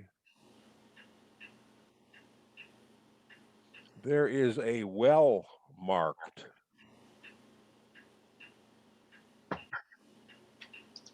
That would be on sheet That's correct. It's the well right by the existing house. sheet 19067. The grading plan. It's on the grading plan. Is that well in service, perhaps to support the orchard, or is the orchard watered with city water? We are not hooked up to city water yet, so we are using that well water for the residents. For the residents, as well as the new residents?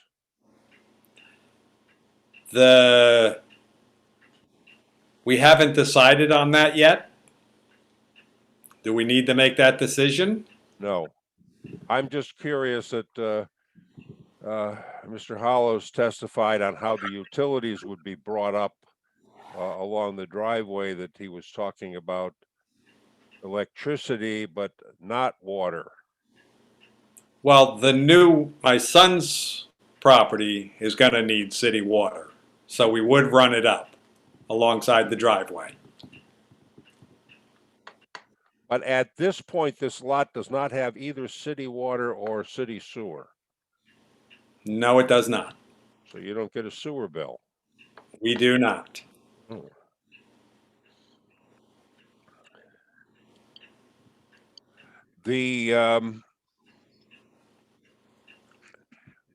The drawings show a fence parallel to the street, and it wraps around and it comes up the side, the east and west sides. Does that fence remain? Yes, it does. It Okay. helps. It actually goes up and around the Hillview farm also.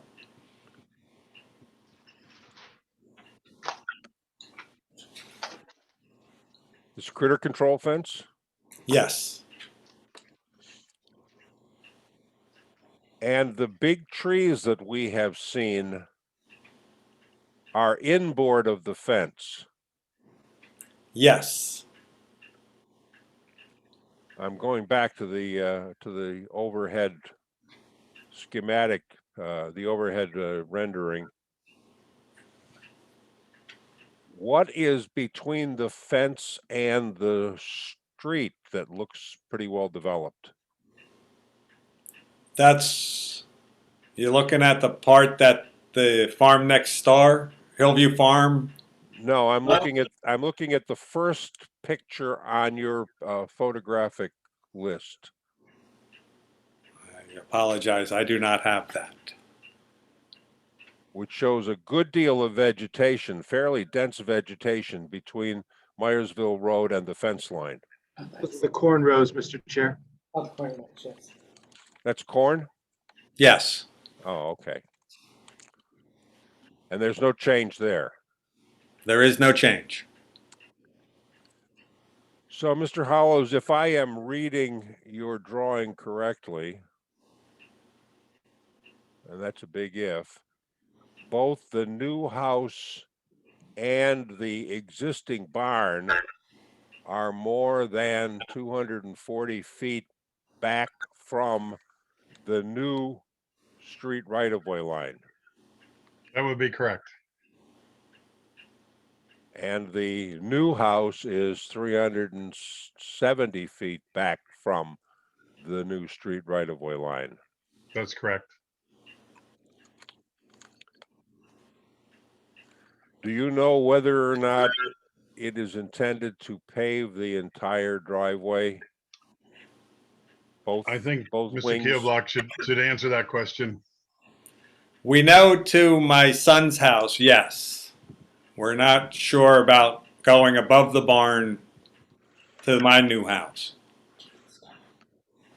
Which does not have a garage, so all that parking area is Would be stone. just for convenience, I suppose, in good Yes. weather. Yes.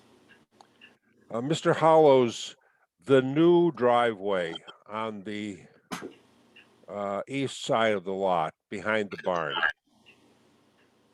you haven't marked a setback from the property line. No, I don't think I do, but it should be 5 feet minimum. You'll be sure that that's added. Yes. I'm marking my drawing right now.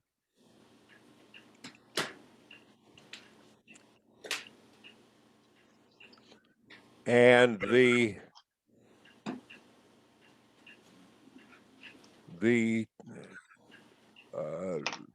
tool shed, formerly known as an outhouse, Yes. did that use the existing septic system for the house before it was abandoned 15 years ago, or was it just a cesspool? It was basically just a pit in the ground. Is that different from a cesspool? I would say yes. So the septic system at the existing house, which you will demolish, is only 15 years old? No. The house has a real septic tank. It is not a cesspool. I'm sorry, did I say cesspool? I'm sorry. Yes. But that septic installation is within the past 15 years or so since you abandoned the outhouse. Mr. Kilbuck, you weren't using the outhouse 16 years ago, were you? I was not, no. Do you know what the age of the house's septic system is? Probably in the 30s. Well, no, I shouldn't say that. In 72, my father put in the new tank. Okay, thank you. So that system is now 50 years old, more or less. Right. It won't be used at all. It will be abandoned. Fine. Abandoned and properly removed. Yes. Do any other members of the board have questions before I open it up to the public? Do any members of the public have questions for the engineer?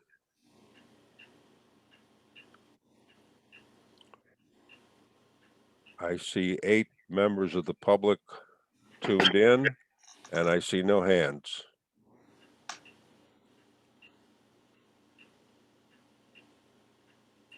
All right, I will close this to the public.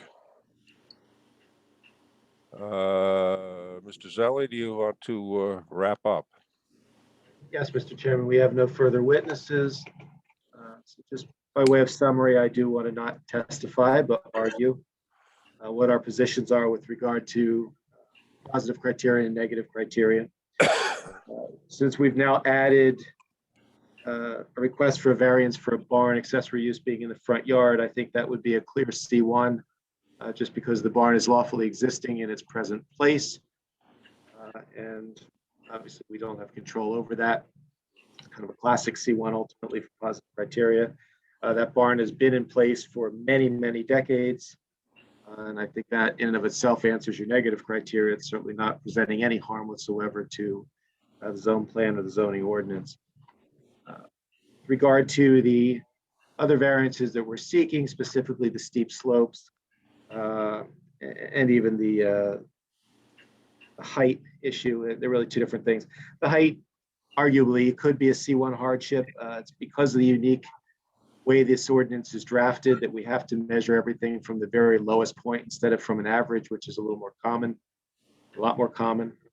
That makes it very difficult, especially in a situation like this where we are dealing with the slopes. So anytime you have a walkout situation, you're automatically giving yourself 2 stories. And if you were to have a walkout basement and typical 2 stories above that, you're in violation. So that is a hardship, I believe. Should certainly be argued as a C2 as well. Again, this all ties into why we're locating the houses where we propose to locate them.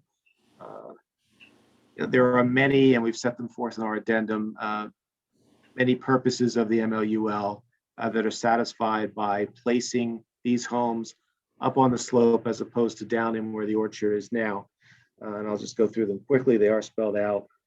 Purpose A, and I'm just going to highlight the portions of these purposes that are applicable here.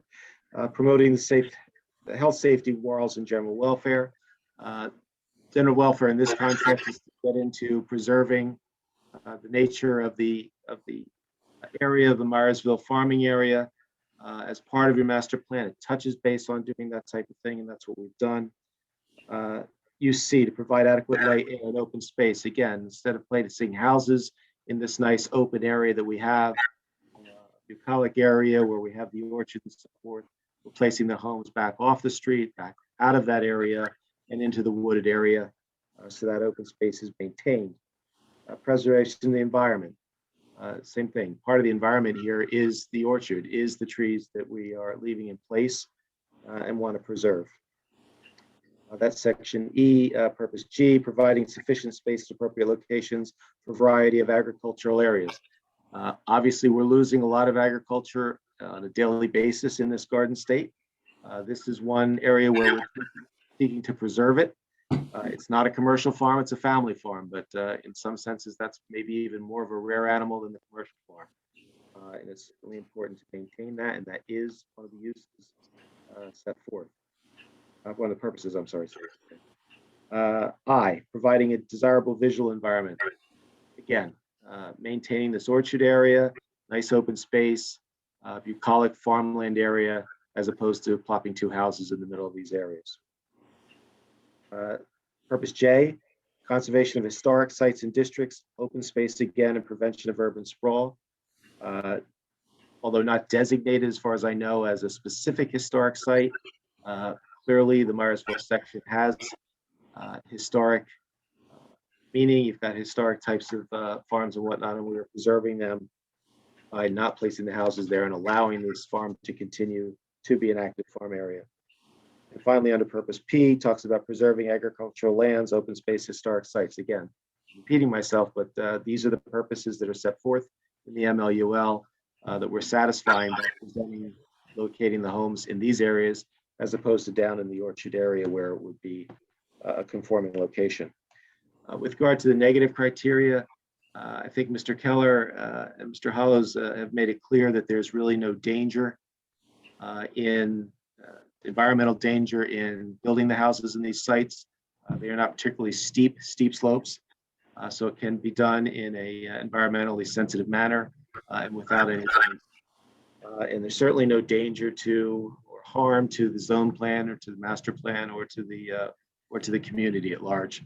So this negative criterion is satisfied as well. That's all I'm going to say on that.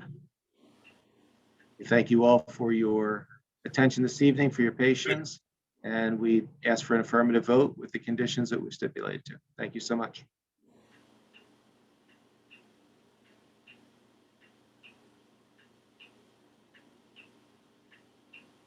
You're muted, Dennis. Just talking to myself.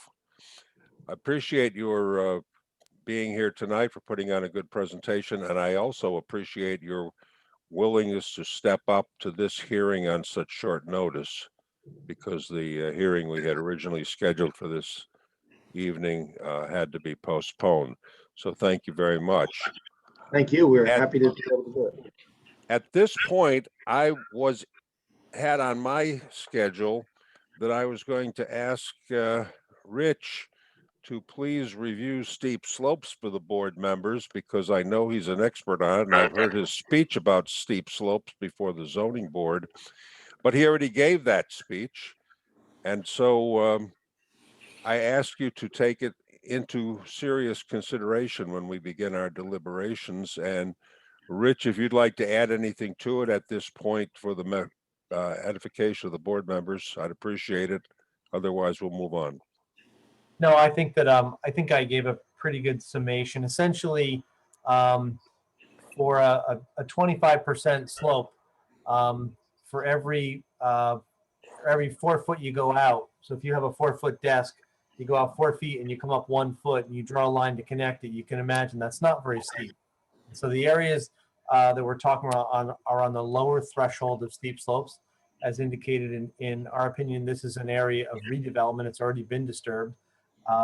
Where ordinances really need to be careful is when you get up onto 45-degree slopes, which is 100% slope. Even soil conservation district allows you to place sod and a lawn at 33% without any stabilization. So that's mowable and maintainable at 33%, which is steeper than we have here. So I think that there is need for protection of steep slopes, and you have to draw a starting point at some point. And your ordinance follows the original model ordinance from the DEP that was put out about 10 years ago, starting at 15%. Many towns have backed off of that and gone to something much higher. As indicated, these are slopes that are easily manageable with current soil erosion sediment control techniques. I often opine that, if we had these steep slopes ordinances in effect, A couple hundred years ago, we wouldn't have Pittsburgh, we wouldn't have San Francisco, we wouldn't have any of Greece, we wouldn't have, we've learned quite a bit, and we've learned how to enforce development in steep areas, especially in areas of redevelopment. So from an engineering perspective, on this application, we had no concerns. That's just a little bit of a background on what kind of slopes we're actually talking about. Thank you. At this point, I have to take 2 steps backward and ask if there are any comments from the public about this application. These are your comments. They're not intended to be questions for any of the testimony. And I'll open the meeting up for comments.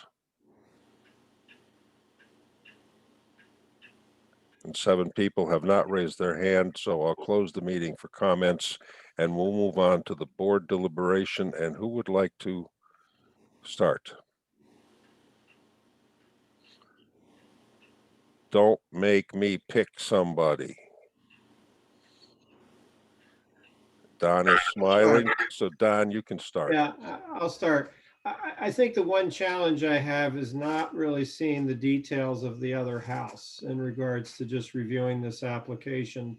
The other comment that I have just in regards for the board's consideration is I did see a number of those trees that were nicely photographed as being removed for this proposed house.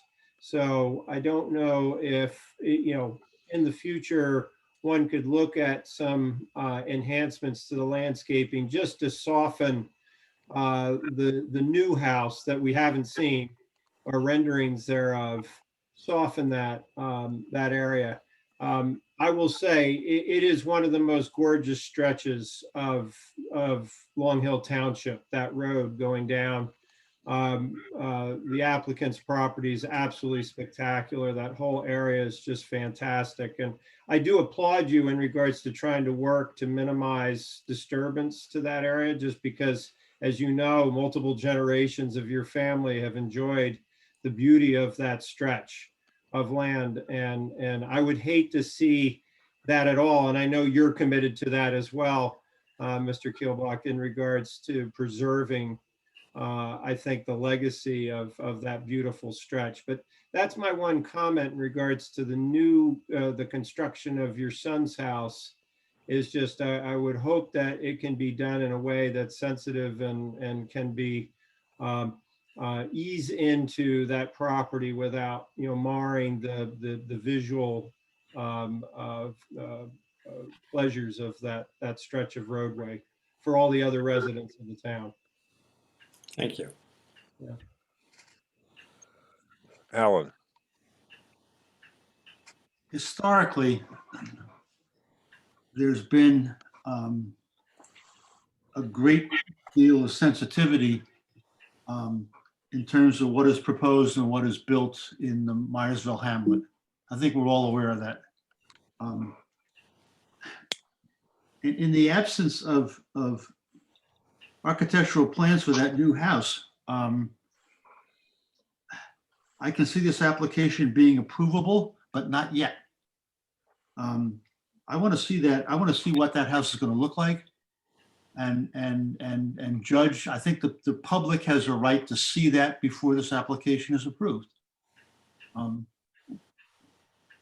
And I just think there are too many unknowns. We don't know how much of the driveway is going to be going to be paved versus gravel. These are things that should have been resolved before this application came before the board for a vote. That's my concern. I don't think it's approvable at this point. Mr. Malinowski.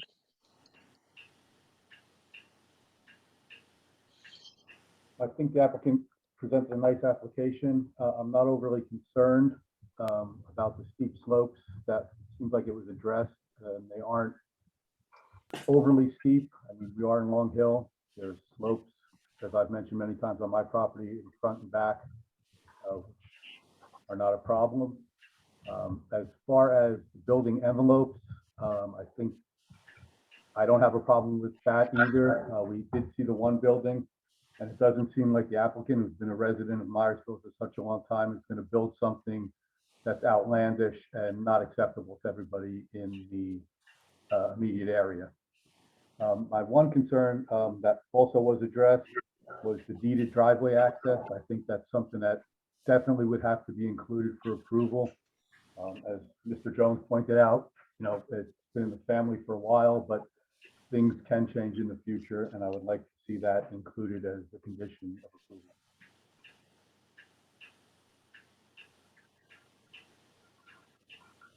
Brendan? Dennis, Teresa had her hand up. I just don't. Oh, I'm sorry, she had a Teresa, question. you had your hand up. Go ahead. That's okay. I just wanted to second Tom. That was what I was concerned about. I thought it was a really good application, but I wanted to make sure that the easement was included in both deeds, because that'll become an issue down the road, possibly, most likely. So that was my only concern. Thank you. Brendan? Thanks, Dennis. Yeah, no, I thought it was the application was well presented, and I really, the driveways has been pointed out, was something which I think we should make as a condition. But again, I'm not concerned with not being able to see the architectural drawings for the house. It's where it's situated and just the sort of general look of that of that area. I think it will be I think it will be definitely acceptable. So I'm definitely, I think as we've heard it tonight, I think it would be I would certainly be inclined to approve it. Thank you. Victor, are you with us? Yes, I am. Your comments? I have the video up because I've been struggling with the internet here, my internet connection tonight. But I also think it was a well-presented application. I echo the sentiment of members Dill, Malinowski, and Deputy Mayor Ray. The driveway was addressed. The steep slopes were addressed. As Member Richardson says, I hope that the appropriate trees and landscaping is provided. And I also feel as if the applicant is to be trusted with the proper, with a well-designed home. And I'm inclined to vote yes on this application. Thank you. Mr. Jones? Mr. Jones? Thank you, Mr. Chairman. Mr. Kiblock, I know you're a longstanding resident here of Long Hill Township. I appreciate your application. And I do enjoy riding by your property on my bike when I'm doing my training runs. So I like that hill that's right there that I have to climb. I do have some concerns over buffering. You will be removing trees. I didn't really see a landscape architectural drawing. So I'm going on the honor system here that you're going to try to harmoniously ensure that that buffering is accounted for to maintain the streetscape. Thank you for ensuring that the easement will be included for the driveway. And I'm not really concerned with the steep slope. I think that'll be addressed. I think the one thing I have on your future home is the rendering for your future home doesn't accurately show how the driveway will marry up to the, when looking from the back, the left side of the home. You can see that the steep grade slopes there kind of doesn't really just give you a proper visual on what that looks like. But some of the topographical pictures does give me a better understanding of what's happening there. So those would be my comments, Mr. Chair. Thank you. My take on this is this was very well presented. It is a redevelopment. If you look at the photographs, you'll note that this property, in spite of its street appeal with the orchards and trees along Myersville Road, there's an awful lot of stuff on this property that needs to be cleaned up. And I'm assuming that in the course of building these houses, that we will improve the visual appearance of the lot. I'm not concerned about a few trees that are taken down because there is so much orchard and farmland and mature trees along the front line that will be preserved. And of course, there's the wooded area in the back. I think this is perfectly normal for the farmland area that exists along Myersville Road. So that doesn't bother me. As far as the driveways are concerned, I'm quite content with one driveway shared. This is not at all uncommon in Long Hill, especially in steep slope areas. There are several shared driveways that I'm aware of along Long Hill Road. And I don't see that as an impediment, even if one of the properties is sold to a non-family member. It goes with the lease or with the deed. And finally, I am not concerned about the house that appears to be sideways, although we don't have final drawings.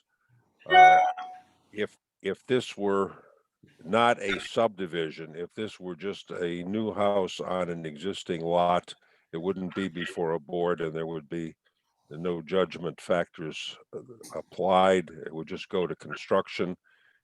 If they want to build a house sideways, it's 250 feet back from the street, buffered by trees and the orchard.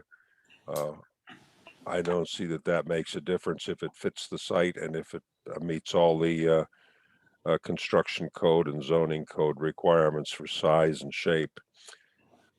So that's not a showstopper for me. In fact, the main house is Mr. Keelblock's house is actually shown with its front facing the back of the lot. That doesn't bother me either. I think it's an appropriate use of the terrain. And those are my comments. Yolanta, do you have some words for us? Yes, Chairman. If the board were to approve this application, there are a number of conditions that would be imposed upon the applicant. Chairman, would you like for me to go through them right now? Absolutely. Very good. The applicant will be required to comply with the board engineer's memorandum dated May 21st, 2021. The applicant is required to add a tree removal plan to the site plans. The applicant is required to meet With the hold on a second. The tree removal plan does not require any further action by the board. No, it does not, but it will have to be submitted prior to the applicant's obtaining a building permit, because the applicant will have to demonstrate that the applicant is complying with the tree replacement requirement for any of the trees that are removed. The applicant will also have to meet the enhanced stormwater requirements to the satisfaction of our board engineer. The applicant should, it will be required to amend its architectural drawing to remove the swimming pool from the drawing so that it is consistent with the applicant's testimony this evening. That's not an architectural drawing. That's just the existing site plan drawing. Well, the site drawing, yes. Well, it was not on Mr. Hollow's site plan, I understand. It was on a different plan, correct, Mr. Zelli? I don't recall from. It's reflected on one of the plans from Mr. Keelblock Jr.'s architect. Correct. I have no objection to putting that in condition. I honestly don't think it's necessary, but we can do it. Okay, well, if it is part of the application, it was I mean, submitted. those are not the plans that are going to be submitted as part of compliance. If they were, if it was on Mr. Hollow's plans, I would certainly agree with That would be an issue, yes. Then those plans will be removed. Then we're all stipulating on the record that those are not plans that are going to be considered in this application, in this case. That's correct. Mr. Hollow's plans are the plans, correct? Okay, fine with me, thank you. The applicant will also need to provide an easement in a manner and form that will be satisfactory to the board attorney and the board engineer. The applicant has also stipulated on the record and will become a condition of any approval that the barn will not be used for any residential purposes.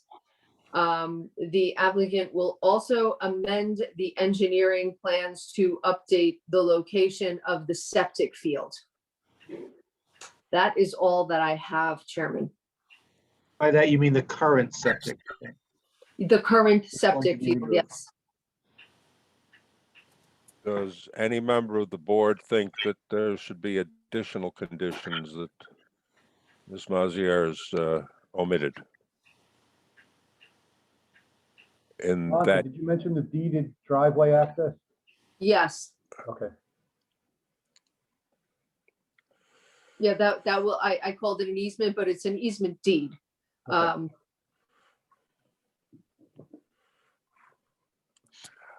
we're ready for a roll call. We need a motion and a second first. We need a motion. So moved. What are we moving? We're moving to approve, I'm assuming. Yep. Thank you. With the condition. So we have a motion by Deputy Mayor Ray, and we have a second by Vice Chairman Jones. Is that correct? That's correct. Mayor Ray, Yes. Vice Chairman Jones, Yes. Committeeman Verleza, Yes. Ms. Dill, Mr. Malinowski, Yes. Mr. File. I'm sorry, Mr. File? No. No? Okay. Mr. Richardson? Mr. Your mic. Richardson, muted. Your microphone. Don, I need your microphone. There. My vote is no. Your vote is no. Okay. Chairman Sandow? Yes. Okay, motion carries. Thank you all very much. Have a wonderful evening. Thank you very much. Thank you for coming.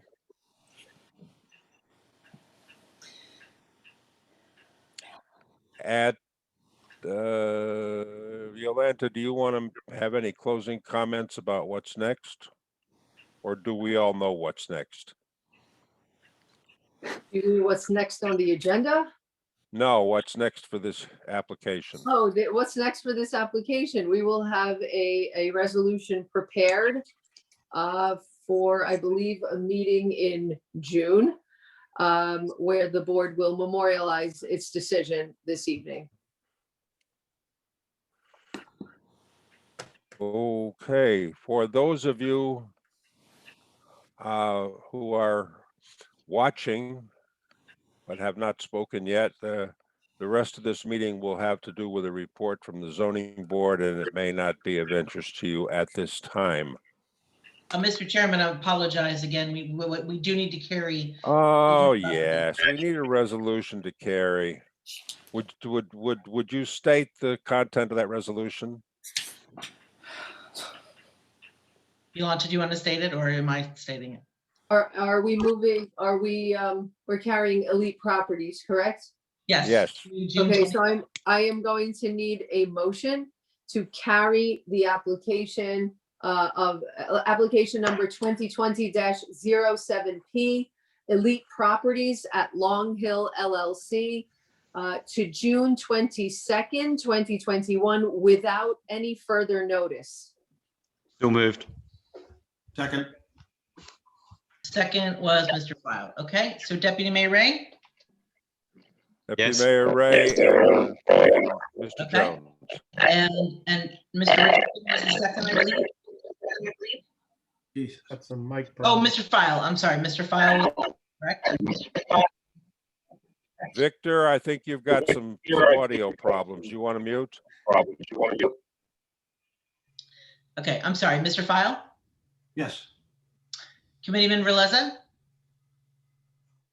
Yes. Ms. Dill? Yes. Thank you.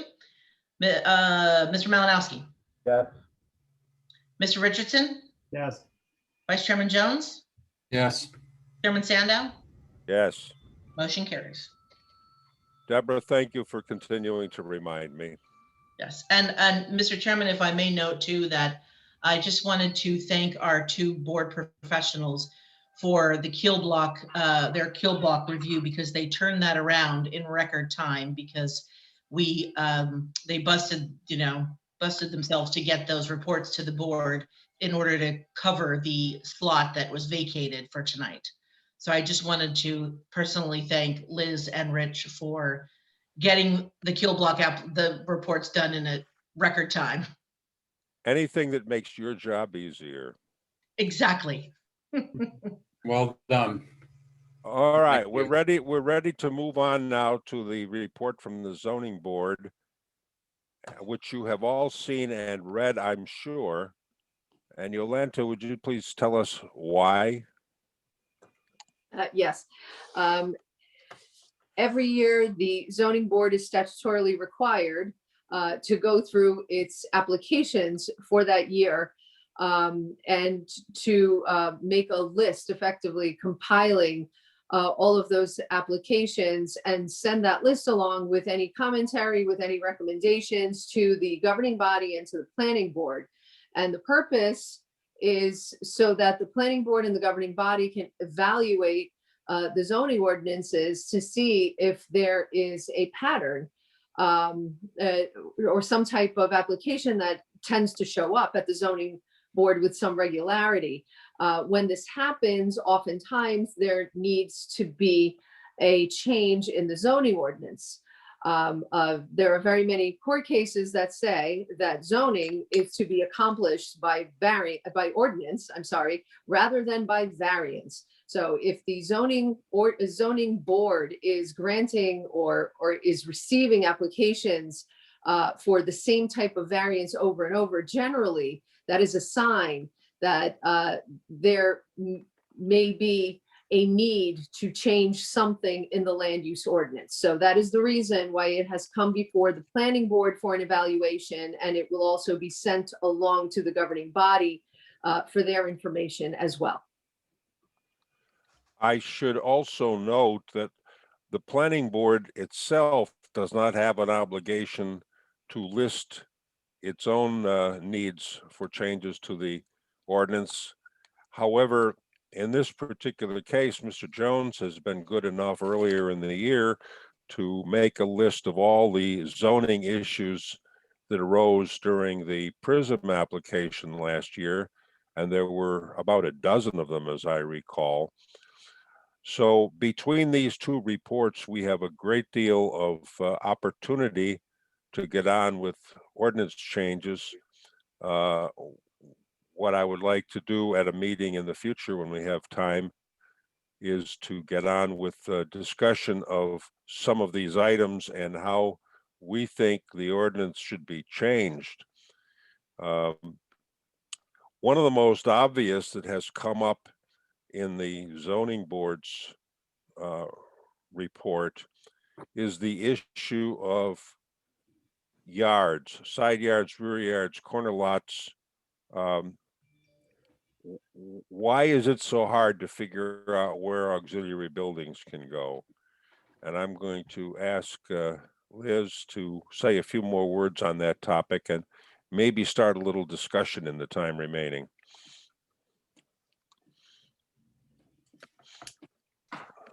Let me just understand what you're saying. So the question is about accessory structures and where they are permitted to go on the site?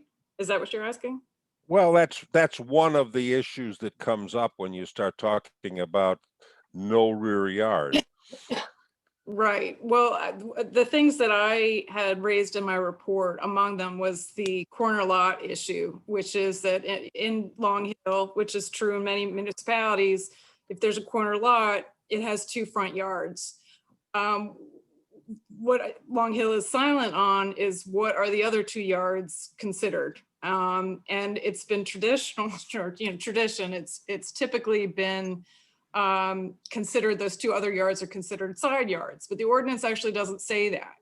And some ordinances, or many ordinances, actually require that you designate one of those remaining yards as a rear yard so that there's adequate space for patios and decks and barbecuing and so forth. So that's one of the, the issues that I've come up with, is that we always say, okay, you have 2 front yards and 2 side yards, but actually the ordinance never says that.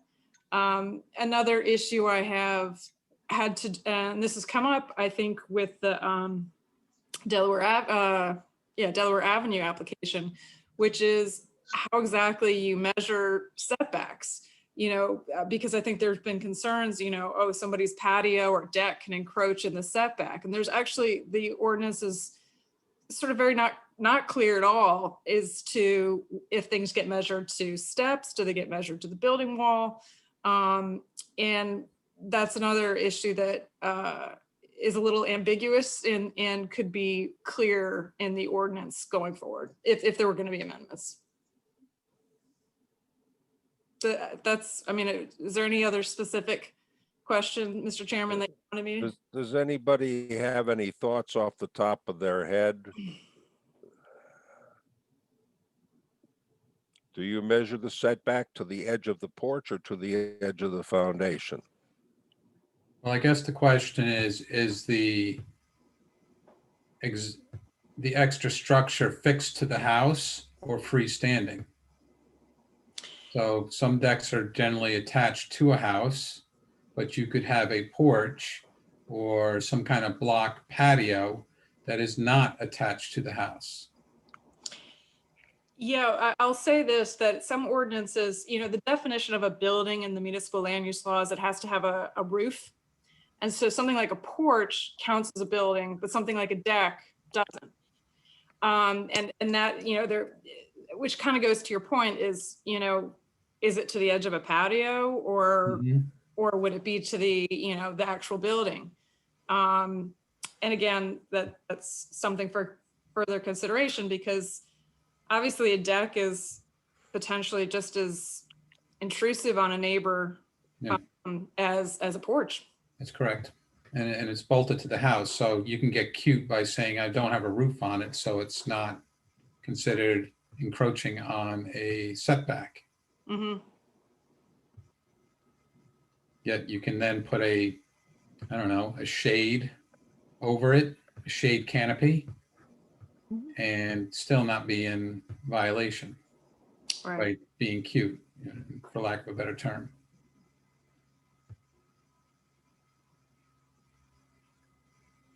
I tend to think if it's bolted to the building, then that you have to measure from the edge of that, not because it has a roof or not. But if you're putting patio blocks down, that's not bolted.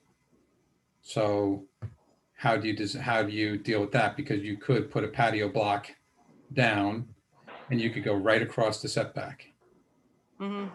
And that would, if you're talking about, we probably shouldn't talk about active applications, but I could definitely see that being a problem for a neighbor or for a homeowner.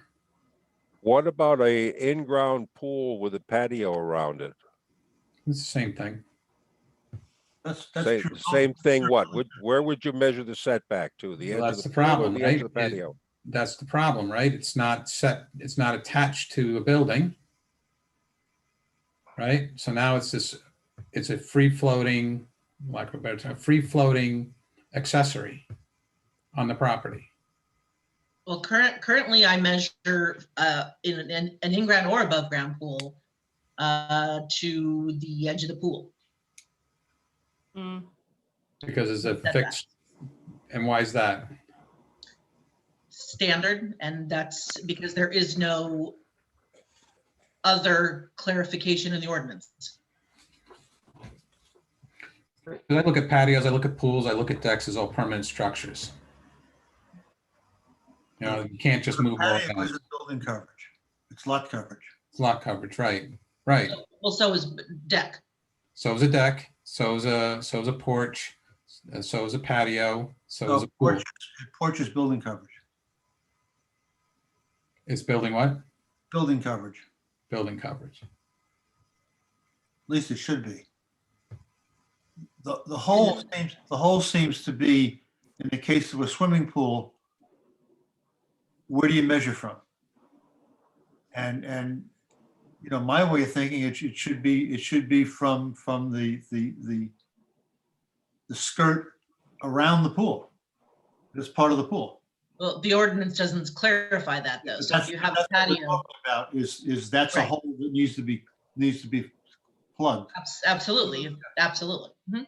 So regardless if it's an above-ground pool with a deck or an in-ground pool with some kind of concrete walkway around it, the measuring point to the setback should either be whatever's closest to it, so you can't cross over the setback.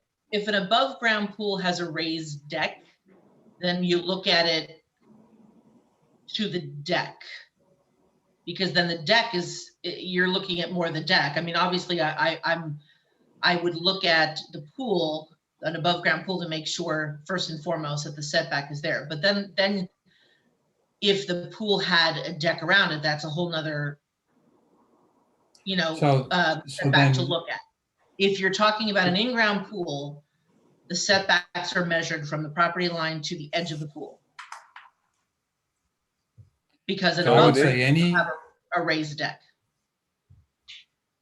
Which An very in-ground rarely happens. pool with a is measured to the edge of the pool, even if it has a patio around it.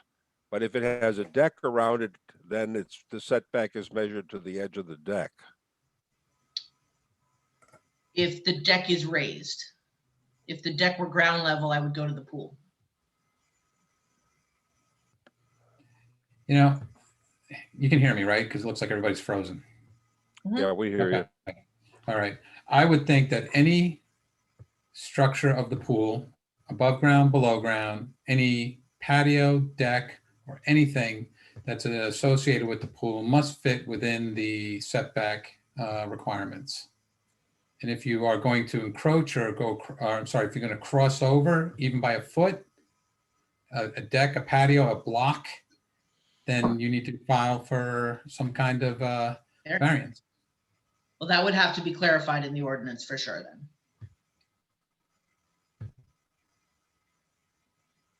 I think that's the simplest way to do it, instead of trying to figure out all the little cutesy things that people can do. You know, somebody could put a tiki bar on there and, I'm sorry, it's permanent structure. When you're putting a roof on it, that's a whole different ballgame. Yeah, yeah. No, actually, it isn't a different ballgame because according to what Mr. Jones suggests, with or without a roof, the patio or the deck counts as the setback limit. Yep. With or without a roof. Yep. Yep. Because nothing stops somebody from buying getting some kind of shade thing to put across a deck and you're done. Mr. Keller? Yeah, I tend to agree. If the purpose is to control activity, so it's not too close to a property line, then it certainly makes sense that the offset would be to anything that's attached to the pool. So even if it's a 3-foot walk around it, it's still part of the pool structure. And certainly when it expands to 7 or 9 feet to get lawn chairs there, I think that again, it's part of the pool structure. It's part of what you want to keep a certain distance off the line.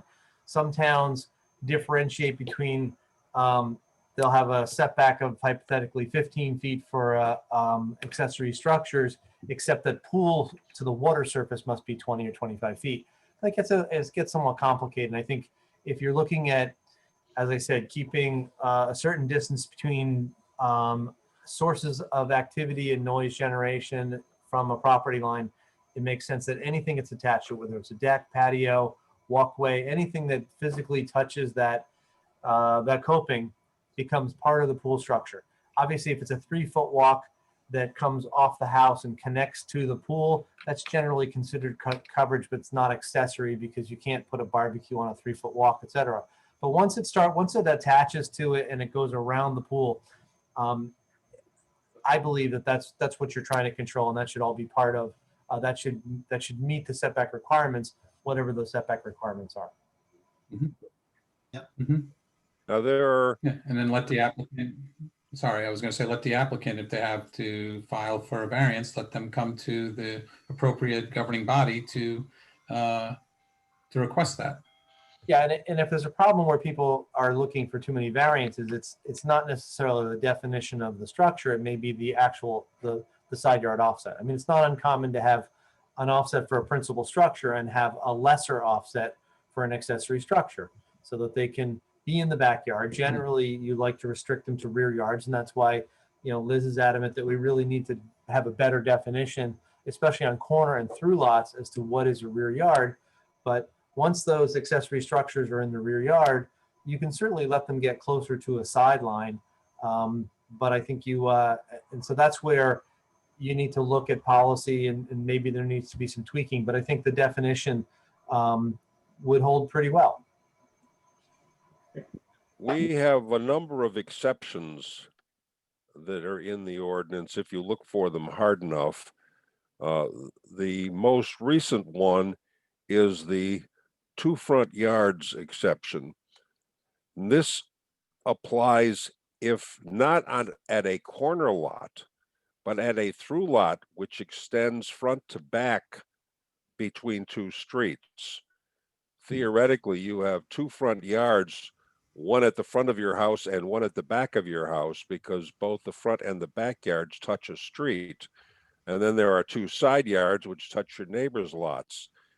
After that issue came up some years ago, we changed the ordinance, and now if technically you have 2 front yards at the front and the back of your house, you can go to the zoning official and have one of them officially declared a backyard.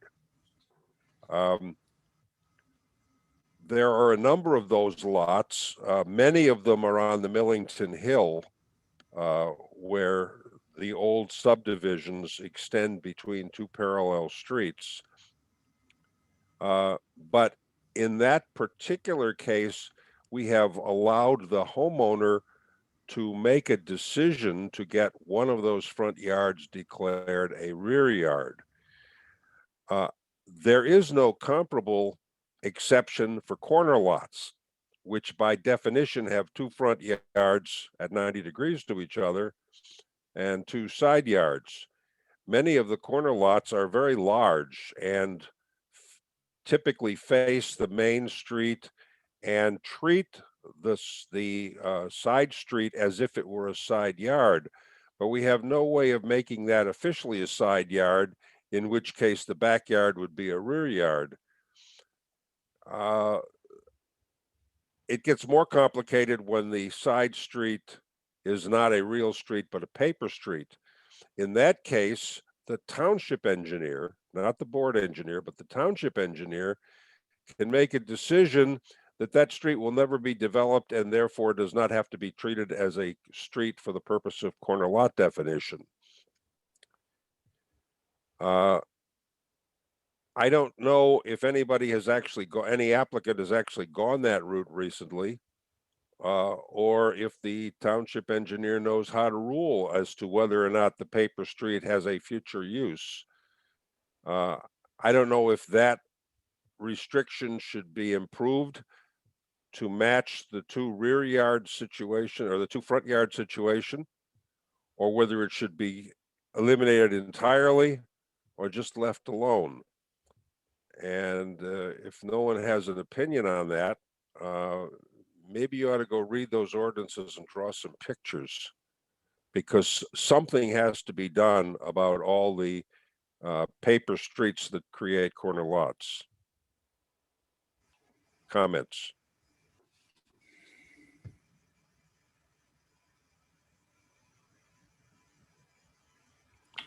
Mr. Chair, would it be a worthwhile exercise, and I can feel like my hand is going up, to just look at each of those different scenarios and just kind of map a grid out to see what you would do in each of those scenarios? Well, get out the zoning map for downtown Sterling and take a look at Passaic Avenue and Warren Avenue. All the cross streets in Sterling extend straight through from west of Passaic, across Maine, across Warren, and east of Warren as far as the wetland. More than half of those street segments are paper streets. Take a look at it on the zoning map and then go drive those streets, drive Passaic and Warren, and take a look at what actually happens. I think that'll give you an example of how it has been handled, if not necessarily formally, but how our residents are handling it. Yeah, I've driven through those areas, so I do know the examples that you're talking about, but sometimes it's just easier just to lay a matrix out and just, okay, scenario A, corner lot, you do this. Scenario B, corner lot, paper road, you do this. And it's just a guideline, not so much as a hard, fast rule. Did you raise your hand to make that sketch? Yeah, you saw that, right? Okay, you're on. Great. Does anyone have any additional comments on this issue of the definition of yards? I think this is an easy one to think about and a very hard one to resolve. And so the more research you guys can do in the ordinance and on the ground will help us reach a better decision.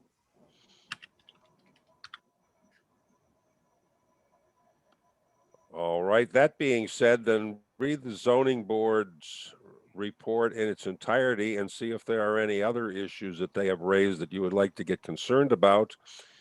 And if you'd like to take on a project to work on any one of these, please let me know before the next meeting, and we'll be glad to make that assignment formally.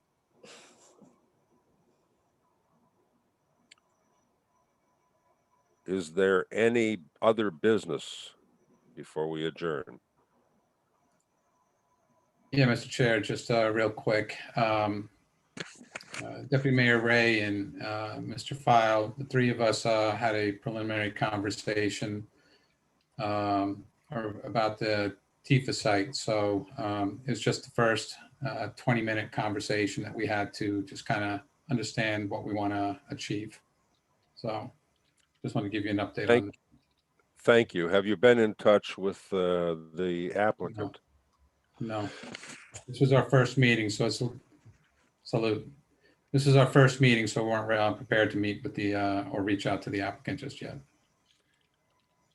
This PRISM application, as well as the others that we are currently working on, will all require sewer. And Mr. Ray, do you have any thoughts or information about the progress with improving the sewers? Yeah, I think from the word from New Jersey American is that they have a 5-year period from the signing of the agreement, and that they'll do it within that 5 years, maybe quicker, but certainly they can't commit to anything but that 5 years. And the 5 years is clocked from the contract, the sales contract, not from the court ruling. Yeah, that's right.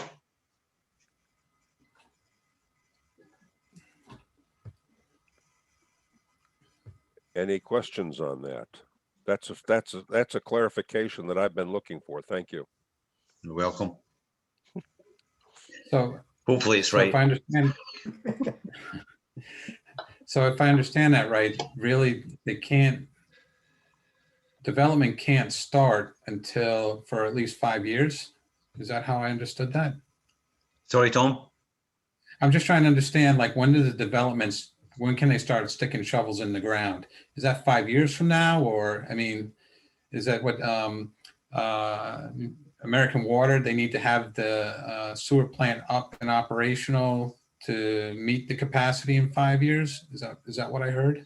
Yeah, they'll have the capacity. They have 5 years to get the capacity in place, and so they may have it quicker, but and by capacity, yeah, right. Okay. By capacity, you mean permitted capacity. Yep. Which means that they will have gone through the state permitting process within the 5-year gap. Yep, that's my understanding. regardless of how long that might take. Yeah. But I think Mr. Jones has a different question, which is, can the construction and other things commence prior to the system becoming online? Yeah, that's right. You know, it could be 2 years from now, 3 years now, 5 years from now, right? Because we So hear that I question. mean, I don't think there's anything to prevent initiation of construction once they have all their permits. They Yeah. just won't be able to get. Assuming that they can get certificates of occupancy without sewer. Well, I mean, I think it would just be a timing, right? They would try to time the construction with the timing of the availability of the sewer hookup. And the only thing I can think of that might affect that, you know, that they might not be able to get financing for the project without guaranteed sewer capacity, but you know, that may not be the case. I think that would be the only factor to hold up the actual construction I can think of. It could be 2 years before you see a shovel go in the ground because they're trying to sync up with the actual improvements with the sewer plant. That's They're trying to get in sync with that. So I think it's still on. We're going to get that question again from other residents, or even we may ask that question of applicants, but it's going to come back to it's a timing issue. Yeah. Okay. Thank you, Mr. Wright. And thank you, Mr. Richardson. Thank you, Mr. Jones. Any other questions or comments before I ask for a motion to adjourn? So moved. If no one wants to make the motion, we'll just stay in business. So moved. Second. So moved. All in favor? Aye. Aye. Thank you all. Thank See you. See you in 2 weeks. On Zoom. 2 weeks. One more on Zoom, everybody. One more on Zoom. One more on Zoom, and that will be the last meeting at which I will smoke my pipe during a meeting. Thank you. Thank you. Thank you for that. Good night, everybody. Good night.